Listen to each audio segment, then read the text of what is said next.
ਦਾ ਵਿਸ਼ਾ ਇਹ ਹੈ ਕਿ ਲੋਕ ਜਿਹੜੇ ਨੇ ਚੁਣਾਵ ਪ੍ਰਕਿਰਿਆ ਤੋਂ ਵਿਮੁਖ ਕਿਉਂ ਹੋ ਗਏ ਜੀ।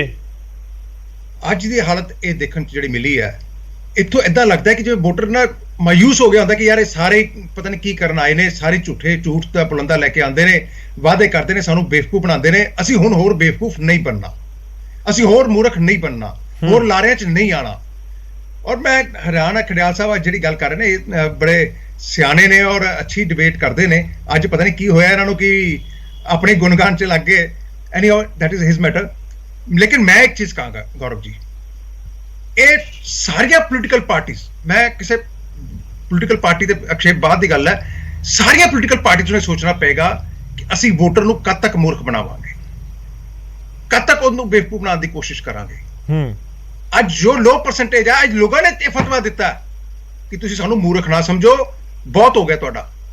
ਨਹੀਂ ਸਰ, ਸਾਰੀਆਂ ਪਾਰਟੀਆਂ ਦੇ ਵਿੱਚ ਤਾਂ ਤੁਸੀਂ ਵੀ ਆਉਂਦੇ ਹੋ, ਤੁਸੀਂ ਵੀ ਪੋਲੀਟੀਕਲ ਪਾਰਟੀ ਨੂੰ ਰਿਪਰੈਜ਼ੈਂਟ ਕਰ ਰਹੇ ਹੋ। ਦੇਖੋ ਮੈਂ ਕੀ ਕਹਿ ਰਿਹਾ, ਮੈਂ ਗੌਰਵ ਜੀ ਕੀ ਕਹਿ ਰਿਹਾ, ਇਹ ਸਾਰੇ ਪੋਲੀਟੀਕਲ ਸਿਸਟਮ ਨੂੰ ਸਮਝਣਾ ਪਏਗਾ ਕਿ ਜਿਹੜੇ ਝੂਠੇ ਵਾਅਦੇ ਕਰਦੇ ਨੇ, ਸੁਪਨੇ ਦਿਖਾਉਂਦੇ ਨੇ, ਚੰਦ ਨੂੰ ਜ਼ਮੀਨ ਤੇ ਲਿਆਉਣ ਦੀ ਗੱਲ ਕਰਦੇ ਨੇ ਔਰ ਅਨਰੀਅਲਿਸਟਿਕ ਜਿਹੜੀ ਚੀਜ਼ਾਂ ਪ੍ਰੋਮਿਸਿਸ ਕਰਕੇ ਮੁੜ ਕੇ ਉਹਨੂੰ ਫੁੱਲਫਿਲ ਨਹੀਂ ਕਰਦੇ ਔਰ ਹੋ ਵੀ ਨਹੀਂ ਸਕਦੀਆਂ, ਉਹਦੇ ਨਾਲ ਆਮ ਜਨਤਾ ਜਿਹੜੀ ਹੈਗੀ ਵਿਮੁਖ ਹੁੰਦੀ ਹੈ। ਔਰ ਸਾਰੀਆਂ ਪੋਲੀਟੀਕਲ ਪਾਰਟੀਆਂ ਨੂੰ ਇਸ ਬਾਰੇ ਚਿੰਤਾ ਕਰਨ ਦੀ ਲੋੜ ਹੈ। ਮੈਂ ਉਹ ਨਹੀਂ ਕਹਿੰਦਾ। ਦੂਸਰੀ ਚੀਜ਼, ਸੰਗਰੂਰ ਦੇ ਲੋਕ ਸਭਾ ਦੇ ਵਿੱਚ ਜਿਹੜਾ ਐਸ ਪੋਲ ਦੇ ਵਿੱਚ ਬਹੁਤ ਘੱਟ ਵੋਟ, ਪਿਛਲੀ ਵਾਰੀ 67 ਪੁਆਇੰਟ ਕੁਝ ਲੋਕ ਸਭਾ ਚ ਪਿਆ ਸੀਗਾ ਔਰ 76% ਦੇ ਕਰੀਬ ਜਿਹੜਾ ਹੈਗਾ ਅਸੈਂਬਲੀ ਚ ਵੋਟ ਪਿਆ ਸੀਗਾ ਜੀ। ਲੇਕਿਨ ਇਸ ਵਾਰੀ ਇਹਨਾਂ ਡਿਕਲਾਈਨ ਕਿਉਂ ਆਇਆ? ਮੈਂ ਪੂਰੇ 20 ਦਿਨ ਸੰਗਰੂਰ ਦੇ ਲੋਕ ਸਭਾ ਚੁਣਾਵ ਦੇ ਵਿੱਚ ਇੱਕ ਪ੍ਰਭਾਰੀ ਹੋਣ ਦੇ ਨਾਤੇ ਉੱਥੇ ਪਾਰਟੀ ਵੱਲੋਂ ਜ਼ਿੰਮੇਵਾਰੀ ਸੰਭਾਲ ਰਿਹਾ ਸੀਗਾ। ਲੋਕਾਂ ਦੇ ਵਿੱਚ ਇੰਨਾ ਕੁ ਗੁੱਸਾ ਸੀਗਾ ਔਰ ਕੋਈ ਕਰੰਟ ਉੱਥੇ ਦੇਖਣ ਨੂੰ ਨਹੀਂ ਸੀ ਮਿਲਦਾ। ਨਹੀਂ, ਗੁੱਸਾ ਕਿਸ ਦੇ ਖਿਲਾਫ ਸੀ ਸਰ? ਪੋਲੀਟੀਕਲ ਪਾਰਟੀਆਂ ਦੇ ਖਿਲਾਫ? ਮੈਂ ਇਹੀ ਦੱਸ ਰਿਹਾ ਸਰ, ਇਹੀ ਦੱਸ ਰਿਹਾ ਪਾਰਟਿਕੂਲਰਲੀ ਕਿਉਂਕਿ ਭਗਵੰਤ ਮਾਨ ਜੀ ਉੱਥੋਂ ਮੈਂਬਰ ਆਫ ਪਾਰਲੀਮੈਂਟ ਰਹੇ, ਉੱਥੋਂ ਹੀ ਮੁੱਖ ਮੰਤਰੀ ਬਣੇ ਔਰ ਲੋਕਾਂ ਦਾ ਇਹ ਸੀਗਾ ਕਿ ਸਾਨੂੰ ਬੇਵਕੂਫ ਬਣਾ ਕੇ ਮੁੱਖ ਮੰਤਰੀ ਬਣ ਗਏ, ਪਾਰਟੀ ਪਾਵਰ ਚ ਆ ਗਏ, ਅਸੀਂ ਭਰਵੀਆਂ ਵੋਟਾਂ ਦੇ ਕੇ ਸੰਗਰੂਰ ਦੇ ਸਾਰੀਆਂ ਵਿਧਾਨ ਸਭਾ ਦੀਆਂ ਉਹਨਾਂ ਦੀ ਝੋਲੀ ਚ ਪਾਈਆਂ, ਲੇਕਿਨ ਇੱਕ ਵੀ ਵਾਅਦਾ ਇਹਨਾਂ ਨੇ ਪੂਰਾ ਨਹੀਂ ਕੀਤਾ, ਸਾਨੂੰ ਮੂਰਖ ਬਣਾਇਆ। ਚਾਹੇ ਉਹ ਪਿੰਡੂ ਖੇਤਰ ਹੋਵੇ, ਚਾਹੇ ਸ਼ਹਿਰੀ ਖੇਤਰ ਹੋਵੇ, ਹਰ ਬੰਦਾ ਆਪਣੇ ਆਪ ਨੂੰ ਲੁੱਟਿਆ ਮਹਿਸੂਸ ਕਰ ਰਿਹਾ ਸੀਗਾ। ਤੁਸੀਂ ਇੱਥੋਂ ਅੰਦਾਜ਼ਾ ਲਗਾਓ, ਮੈਂ ਖੁਦ ਆਪਣੀ ਅੱਖਾਂ ਨਾਲ ਦੇਖਿਆ ਭਗਵੰਤ ਮਾਨ ਜੀ ਮਹਿਲ ਕਲਾਂ ਚ ਜਲੂਸ ਕੱਢ ਰਹੇ ਸਨ, 40-50 ਗੱਡੀਆਂ ਉਹਦੇ ਮਗਰ, ਇੱਕ ਬੰਦਾ ਉਸ ਗੱਡੀ ਦੇ ਵਿੱਚ, ਔਰ ਲੋਕ ਚੌਂਕ ਤੇ ਖੜੇ ਹੋ ਕੇ ਕਹਿ ਸੀ, ਉਹ ਭਗਵੰਤੇ ਚੱਲ ਤੇਰਾ ਗਿਆ ਕੰਮ, ਤੇਰਾ ਕੰਮ ਖਤਮ ਹੋ ਗਿਆ। ਮਤਲਬ ਇਸ ਤਰ੍ਹਾਂ ਦੀਆਂ ਗੱਲਾਂ ਜੋ ਇੱਕ ਮੁੱਖ ਮੰਤਰੀ। ਠੀਕ ਹੈ ਸਰ, ਤੁਸੀਂ ਕਹਿ ਰਹੇ ਹੋ ਕਿ ਗੁੱਸਾ ਸੀ ਆਮ ਆਦਮੀ ਪਾਰਟੀ ਦੇ ਖਿਲਾਫ, ਤੁਸੀਂ ਇਹ ਕਹਿਣਾ ਚਾਹ ਰਹੇ ਹੋ? ਜੀ ਇੱਕ ਮਿੰਟ ਮੈਂ ਗੱਲ ਪੂਰੀ ਕਰ। ਮਤਲਬ ਸਾਡੇ ਵਾਸਤੇ ਵੀ ਸ਼ਰਮ ਦੀ ਗੱਲ ਹੈ ਕਿ ਸਾਡੇ ਵਾਸਤੇ ਵੀ ਸ਼ਰਮ ਦੀ ਗੱਲ ਹੈ ਕਿ ਸਵਾਲ ਭਗਵੰਤ ਮਾਨ ਦਾ ਨਹੀਂਗਾ, ਸਵਾਲ ਹੈ ਪ੍ਰਦੇਸ਼ ਦੇ ਮੁੱਖ ਮੰਤਰੀ ਨੂੰ। ਜਦੋਂ ਆਮ ਲੋਕ ਚੌਂਕਾਂ 'ਚ ਖੜ ਕੇ ਕਹਿਣ ਲੱਗ ਪੈਣ ਚੱਲ ਤੇਰੇ ਪੱਲੇ ਕੁਛ ਨਹੀਂਗਾ, ਇਹ ਇੱਕ ਮੁੱਖ ਮੰਤਰੀ, ਪੰਜਾਬ ਦਾ ਸਾਡਾ ਵੀ ਮੁੱਖ ਮੰਤਰੀ ਹੈ ਇਸ ਵੇਲੇ, ਠੀਕ ਹੈ, ਪਾਰਟੀ ਅਲੱਗ ਹੋ ਸਕਦੀ ਹੈ ਲੇਕਿਨ ਸਾਡੇ ਸਾਰੇ ਦਾ ਮੁੱਖ ਮੰਤਰੀ ਹੈ, ਔਰ ਇੱਕ ਮੁੱਖ ਮੰਤਰੀ ਦੀ ਚੌਂਕਾਂ 'ਚ ਇਸ ਤਰੀਕੇ ਨਾਲ ਬੇਇੱਜ਼ਤੀ ਹੋਵੇ, ਲੋਕ ਲਾਹਨਤਾਂ ਪਾਣ, ਮੈਂ ਕਹਿੰਦਾ ਇਸ ਤੋਂ ਵੱਡੀ ਮਾੜੀ ਗੱਲ ਰਾਜਨੀਤਿਕ ਖੇਤਰ ਦੇ ਵਿੱਚ ਨਹੀਂ ਹੋ ਸਕਦੀ। ਔਰ ਭਗਵੰਤ ਮਾਨ ਜੀ ਨੂੰ ਸੋਚਣਾ ਪਏਗਾ ਕਿ ਪੰਜਾਬ ਦਾ ਮੁੱਖ ਮੰਤਰੀ ਕੌਣ ਹੈ। ਕਨਸਟੀਟਿਊਸ਼ਨਲੀ ਠੀਕ ਹੈ ਉਹ ਹੈਗੇ ਨੇ, ਲੇਕਿਨ ਚਲੋ ਮੈਂ ਪੁਆਇੰਟ ਦੇ ਉੱਤੇ ਆਵਾਂ ਸਰ। ਮੈਂ ਠੀਕ ਹੈ, ਤੁਸੀਂ ਦੋ ਪੁਆਇੰਟ ਦਾ ਜ਼ਿਕਰ ਕੀਤਾ ਹੈ। ਇੱਕ ਤਾਂ ਤੁਹਾਡਾ ਤੁਸੀਂ ਪਾਰਟੀ ਲਾਈਨ ਤੋਂ ਥੋੜਾ ਜਿਹਾ ਉੱਤੇ ਉੱਠ ਕੇ ਗੱਲ ਕੀਤੀ ਹੈ, ਲਾਜ਼ਮੀ ਤੌਰ ਤੇ ਉਹ ਐਪਰੀਸ਼ੀਏਬਲ ਹੈ ਕਿ ਸਾਰੀਆਂ ਪੋਲੀਟੀਕਲ ਪਾਰਟੀਆਂ ਸਿਸਟਮ ਤਾਂ ਸੋਚੇ ਨਾ ਕਿ ਆਖਿਰ ਲੋਕ ਵੋਟ ਪਾਉਣ ਦੇ ਲਈ ਘਰੋਂ ਕਿਉਂ ਨਹੀਂ ਨਿਕਲ ਰਹੇ, ਔਰ ਜਦੋਂ ਆਪਾਂ ਵੱਡੇ ਸ਼ਹਿਰਾਂ ਚ ਆਉਂਦੇ ਆ ਤੇ ਉੱਥੇ ਤਾਂ ਵੋਟਿੰਗ ਪਰਸੈਂਟੇਜ ਹੋਰ ਘਟ ਜਾਂਦਾ ਹੈ। ਪਰ ਦੂਜਾ ਪੁਆਇੰਟ ਮੈਂ ਸਰੀਨ ਸਾਹਿਬ ਤੁਹਾਡੇ ਤੋਂ ਹੀ ਜਾਣਨਾ ਚਾਹੁੰਦਾ, ਤੁਸੀਂ ਕਹਿ ਰਹੇ ਹੋ ਕਿ ਗੁੱਸਾ ਸੀ ਸਰਕਾਰ ਦੇ ਖਿਲਾਫ, ਇਸ ਕਰਕੇ ਵੋਟਿੰਗ ਪਰਸੈਂਟੇਜ ਘਟਿਆ। ਬਿਲਕੁਲ ਉਲਟਾ ਹੁੰਦਾ ਸਰ, ਆਮ ਤੌਰ ਤੇ ਤੁਸੀਂ ਤਜਰਬੇਕਾਰ ਹੋ, ਤੁਹਾਨੂੰ ਲੱਗਦਾ ਕਿ ਜਦੋਂ ਗੁੱਸਾ ਹੁੰਦਾ ਤਾਂ ਵੋਟਿੰਗ ਪਰਸੈਂਟੇਜ ਵੱਧ ਜਾਂਦਾ ਹੈ। ਆਮ ਤੌਰ ਤੇ ਜੇ 80% 85% ਵੋਟਿੰਗ ਹੋ ਜਾਵੇ ਤਾਂ ਕਿਹਾ ਜਾਂਦਾ ਕਿ ਇਹ ਸਰਕਾਰ ਦੇ ਖਿਲਾਫ ਹੈ, ਇਹ ਪੂਰੇ ਸਿਸਟਮ ਦੇ ਖਿਲਾਫ ਹੈ, ਗੁੱਸਾ ਹੈ ਲੋਕਾਂ ਦਾ। ਗੌਰਵ ਜੀ ਮੈਂ ਇਹ ਕਹਿ ਰਿਹਾ ਕਿ ਲੋਕਾਂ 'ਚ ਗੁੱਸਾ ਇਸ ਗੱਲ ਦਾ ਸੀਗਾ ਕਿ ਸਾਨੂੰ ਕਦ ਤੱਕ ਮੂਰਖ ਬਣਾਓਗੇ ਤੁਸੀਂ ਪੋਲੀਟੀਕਲ ਬੰਦੇ। ਪਹਿਲਾਂ ਕਾਂਗਰਸ ਨੇ ਵਾਅਦੇ ਕੀਤੇ, ਕੋਈ ਵਾਅਦਾ ਪੂਰਾ ਨਹੀਂ ਕੀਤਾ, ਠੀਕ ਹੈ, ਚਾਹੇ ਬੁੱਟਾ ਸਾਹਿਬ ਫੜ ਕੇ ਕੀਤਾ ਜਾਂ ਕੁਝ ਕੀਤਾ, ਔਰ ਉਹੀ ਚੀਜ਼ ਜਿਹੜੀ ਹੈ ਆਮ ਆਦਮੀ ਪਾਰਟੀ ਨੇ ਕੀਤੀ। ਲੋਕਾਂ 'ਚ ਗੁੱਸਾ ਸੀ ਇਸ ਗੱਲ ਦਾ ਕਿ ਸਾਨੂੰ ਮੂਰਖ ਕਦ ਤੱਕ ਬਣਾਓਗੇ। ਜੀ ਚਲੋ ਠੀਕ ਹੈ, ਮੈਂ ਇਸ ਪੁਆਇੰਟ ਦੇ ਉੱਤੇ ਵਾਪਸ ਆਉਂਗਾ। ਇਹ ਚੰਗਾ ਹੁੰਦਾ ਜੇ ਆਮ ਆਦਮੀ ਪਾਰਟੀ ਦਾ ਨੁਮਾਇੰਦਾ ਇੱਥੇ ਬੈਠਿਆ ਹੁੰਦਾ ਤਾਂ ਉਹ ਜ਼ਰੂਰ ਇਸ ਮੁੱਦੇ ਦੇ ਉੱਤੇ ਜਵਾਬ ਦਿੰਦੇ। ਸਾਡੇ ਨਾਲ ਪ੍ਰੋਫੈਸਰ MP ਸਿੰਘ ਜੀ ਵੀ ਜੁੜ ਚੁੱਕੇ ਨੇ। ਸਰ ਮੇਰੀ ਆਵਾਜ਼ ਆ ਰਹੀ ਹੈ ਤੁਹਾਡੇ ਤੱਕ? ਜੀ ਆ ਰਹੀ ਹੈ ਜੀ। ਪ੍ਰੋਫੈਸਰ ਸਾਹਿਬ ਸ਼੍ਰੋਮਣੀ ਅਕਾਲੀ ਦਲ ਅੰਮ੍ਰਿਤਸਰ ਨੂੰ ਰਿਪਰੈਜ਼ੈਂਟ ਕਰਨਗੇ ਸਿਮਰਨਜੀਤ ਸਿੰਘ ਮਾਨ ਉਹਨਾਂ ਦੇ ਉਮੀਦਵਾਰ। ਪ੍ਰੋਫੈਸਰ ਸਾਹਿਬ ਘੱਟ ਵੋਟਾਂ ਪਈਆਂ ਨੇ, ਪਰਸੈਂਟੇਜ ਬਹੁਤ ਘੱਟ ਇਸ ਵਾਰ ਰਿਕਾਰਡ ਕੀਤੀ ਗਈ ਸੰਗਰੂਰ ਜ਼ਿਮਨੀ ਚੋਣ ਦੇ ਵਿੱਚ, ਤੁਹਾਡੇ ਪੱਖ ਦੇ ਵਿੱਚ ਜਾਂਦਾ ਲੱਗਦਾ ਘੱਟ ਵੋਟਿੰਗ ਪਰਸੈਂਟੇਜ? ਦੇਖੋ ਇਸ ਵਾਰ ਬੜੇ ਲੰਬੇ ਸਮੇਂ ਤੋਂ ਬਾਅਦ ਸਾਰਾ ਹੀ ਜਿਹੜਾ VOTING ਪ੍ਰੋਸੈਸ ਚੱਲ ਰਿਹਾ ਹੈ ਜੀ ਉਹ ਸਾਡੇ ਹੱਕ 'ਚ ਹੀ ਗਿਆ ਹੈ, ਪਰ ਜਿਹੜੀ ਇਹ ਘੱਟ ਪਰਸੈਂਟੇਜ ਹੋਈ ਹੈ ਉਹਦੇ ਵਿੱਚ ਮੌਸਮ ਦਾ ਤੇ ਕੰਮ ਦਾ ਵੀ ਇੱਕ ਰੁਝਾਨ ਸੀ, ਪਰ ਜਿਹੜਾ ਲੋਕਾਂ ਦਾ ਰੁਝਾਨ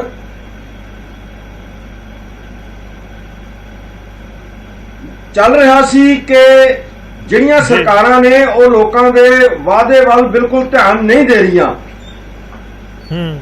ਉਹਦਾ ਗੁੱਸਾ ਜਿਹੜਾ ਹੈ ਲੋਕਾਂ ਨੇ ਦਿਖਾਇਆ। ਪਰ ਜਿਹੜਾ ਨੌਜਵਾਨ ਹੈ ਪੰਜਾਬ ਦਾ ਅੱਜ, ਉਹ ਸਾਰਾ ਸ਼੍ਰੋਮਣੀ ਅਕਾਲੀ ਦਲ ਅੰਮ੍ਰਿਤਸਰ ਦੇ ਵੱਲ ਪੂਰਨ ਤੌਰ ਤੇ ਝੁਕਿਆ ਹੈ, ਜਿਹੜੇ ਵਿੱਚ ਚਾਹੇ ਸੰਦੀਪ ਸਿੰਘ ਸਿੱਧੂ ਦੀ ਗੱਲ ਹੋਵੇ, ਚਾਹੇ ਮੂਸੇਵਾਲ ਦੀ ਗੱਲ ਹੋਵੇ, ਉਹ ਜਿਹੜਾ ਨੌਜਵਾਨ ਸੀ ਉਹਨੇ ਆਪਣਾ ਗੁੱਸਾ ਸਾਨੂੰ ਵੋਟ ਪਾ ਕੇ ਜ਼ਾਹਿਰ ਕੀਤਾ ਹੈ। ਬੇਸ਼ੱਕ ਪਰਸੈਂਟੇਜ ਘੱਟ ਹੈ, ਪਰ ਉਹ ਜਿਹੜੀ ਪਰਸੈਂਟੇਜ ਹੈ ਉਹ ਸਾਰੀ ਦੀ ਸਾਰੀ ਸਾਡੇ ਹੱਕ 'ਚ ਜਾ ਰਹੀ ਹੈ। ਜਿਸ ਤਰ੍ਹਾਂ ਕਿ ਪਿਛਲੇ 10 ਦਿਨਾਂ ਦਾ ਜਿਹੜਾ ਮੀਡੀਆ ਰਿਪੋਰਟਸ ਸੀਗੀਆਂ ਜਾਂ ਅਸੀਂ ਗਰਾਊਂਡ ਦੇ ਉੱਪਰ ਜਾ ਕੇ ਕੰਮ ਕਰ ਰਹੇ ਸੀ, ਉਹ ਸਾਰੇ ਜਿਹੜਾ ਹੈ ਇਸ ਗੱਲ ਦਾ ਰਿਜ਼ਲਟ ਨਿਕਲਿਆ ਹੈ ਕਿ ਉਹ ਸਾਡੇ ਹੱਕ 'ਚ ਹੀ ਗਿਆ ਹੈ ਜੀ। ਠੀਕ ਹੈ ਸਰ, ਤੁਹਾਨੂੰ ਲੱਗਦਾ ਕਿ ਤੁਹਾਡੇ ਹੱਕ ਦੇ ਵਿੱਚ ਗਿਆ। ਮੈਂ ਇੱਕ ਵਾਰੀ ਬਾਕੀ ਆਪਣੇ ਪੈਨਲਿਸਟ ਦਾ ਵੀ ਜ਼ਿਕਰ ਕਰਦਾ, ਪਰ ਉਸ ਤੋਂ ਬਾਅਦ ਮੈਂ ਤੁਹਾਡੇ ਕੋਲ ਵਾਪਸ ਆਵਾਂਗਾ, ਕਿਉਂਕਿ ਪੰਥਕ ਮੁੱਦਿਆਂ ਦੇ ਉੱਤੇ ਸਿਮਰਨਜੀਤ ਸਿੰਘ ਮਾਨ ਪੂਰਾ ਇਲੈਕਸ਼ਨ ਲੜਦੇ ਨੇ ਔਰ ਅਕਾਲੀ ਦਲ ਬੰਦੀ ਸਿੰਘਾਂ ਦੇ ਮੁੱਦੇ ਉੱਤੇ ਇਲੈਕਸ਼ਨ ਲੜ ਰਿਹਾ ਸੀ। ਖਡਾਲ ਸਾਹਿਬ, ਤੁਸੀਂ ਸਨੀਲ ਸਾਹਿਬ ਦੇ ਗੱਲ ਦਾ ਜਵਾਬ ਵੀ ਦੇਣਾ ਚਾਹੋਗੇ, ਪਰ ਹਰ ਪੋਲੀਟੀਕਲ ਪਾਰਟੀ ਨੂੰ ਲੱਗ ਰਿਹਾ ਹੈ ਕਿ ਹਾਂ ਇਹ ਗੁੱਸਾ ਸੀ, ਪਰ ਮੈਂ ਸਮਝਣਾ ਚਾਹੁੰਦਾ ਕਿ ਇਹ ਸਮੀਕਰਨ ਅਲੱਗ ਕਿਵੇਂ ਹੋ ਸਕਦੇ ਨੇ ਕਿ ਜਦੋਂ ਕਾਂਗਰਸ ਸੱਤਾ ਦੇ ਵਿੱਚ ਸੀ ਜਾਂ ਬੀਜੇਪੀ ਜਾਂ ਅਕਾਲੀ ਦਲ ਸੱਤਾ ਦੇ ਵਿੱਚ ਹੁੰਦੀ ਹੈ, ਬਾਈ ਇਲੈਕਸ਼ਨ ਹੁੰਦੇ ਨੇ, VOTING ਪਰਸੈਂਟੇਜ ਘੱਟ ਹੋਵੇ ਤਾਂ ਫਿਰ ਉਸ ਨੂੰ ਕਿਹਾ ਜਾਂਦਾ ਕਿ ਇਹ ਹਾਕਮ ਧਿਰ ਦੇ ਪੱਖ ਦੇ ਵਿੱਚ ਜਾਏਗਾ, ਜੇ ਅੱਜ ਵਿਰੋਧੀ ਧਿਰ ਨੇ ਤਾਂ ਫਿਰ ਅੱਜ ਕਿਹਾ ਜਾ ਰਿਹਾ ਕਿ ਇਹ ਹਾਕਮ ਧਿਰ ਦੇ ਖਿਲਾਫ ਜਾਏਗਾ। देखो, change is the law of nature. सब ਨੂੰ ਪਤਾ ਹੈ ਕਿ ਬਦਲਾਵ ਜਿਹੜਾ ਉਹ ਇਨਐਵਿਟੇਬਲ ਹੈ, ਹੋਣਾ ਹੀ ਹੋਣਾ। ਲੋਕਾਂ 'ਚ ਵੀ ਬਦਲਾਵ ਆਉਂਦਾ ਹੈ। ਐਤਕੀ ਲੋਕਾਂ ਨੇ ਆਪਣੀ ਡਿਸਅਪਾਇੰਟਮੈਂਟ, ਆਪਦਾ ਗੁੱਸਾ ਇਹਦੇ ਥਰੂ ਜ਼ਾਹਿਰ ਕੀਤਾ ਵੀ ਅਸੀਂ ਪੋਲੀਟੀਕਲ ਸਿਸਟਮ ਦੇ ਵਿੱਚ ਹੀ ਆਪਦਾ ਫੇਥ ਜਿਹੜਾ ਹੈ, ਆਪਦਾ ਕੌਨਫੀਡੈਂਸ ਜਿਹੜਾ ਉਹ ਖੋ ਰਹੇ ਹਾਂ। ਬਿਕੋਜ਼ ਆਮ ਆਦਮੀ ਪਾਰਟੀ ਬੜਾ ਕਹਿੰਦੀ ਸੀ ਬਦਲਾਵ ਲੈ ਕੇ ਆਵਾਂਗੇ, ਬਦਲਾਵ ਦੀ ਰਾਜਨੀਤੀ ਕਰਾਂਗੇ, ਬਦਲਾਵ ਦੀ ਨਹੀਂ ਬਦਲੇ ਦੀ ਰਾਜਨੀਤੀ ਕਰਨ ਲੱਗੇ ਸੀਗੇ, ਤਾਂ ਕਰਕੇ ਲੋਕਾਂ ਨੇ ਆ ਬਿਫਿਟਿੰਗ ਰਿਪਲਾਈ ਆਮ ਆਦਮੀ ਪਾਰਟੀ ਨੂੰ ਦਿੱਤਾ ਹੈ। ਦੂਜੀ ਗੱਲ, ਆਮ ਆਦਮੀ ਪਾਰਟੀ ਦੇ ਲੀਡਰਸ ਕਹਿ ਰਹੇ ਸੀਗੇ ਭਗਵੰਤ ਮਾਨ ਸਾਹਿਬ ਨੂੰ ਪਾਰਲੀਮੈਂਟਰੀ ਮਾਡਲ ਵਾਂਗੂ ਫੋਲੋ ਕਰਾਂਗੇ, ਜਿਹੜੇ ਇਹਨਾਂ ਦੇ ਕੈਂਡੀਡੇਟ ਹੈ। ਆਮ ਆਦਮੀ ਪਾਰਟੀ ਦੇ ਲੀਡਰਸ ਕਹਿ ਰਹੇ ਸੀ ਉਹਨਾਂ ਨਕਸ਼ੇ ਕਦਮ ਤੇ ਚੱਲਣਗੇ, ਲੇਕਿਨ ਕੀ ਉਹ ਨਕਸ਼ੇ ਕਦਮ ਪੰਜਾਬ ਲਈ ਠੀਕ ਨੇ?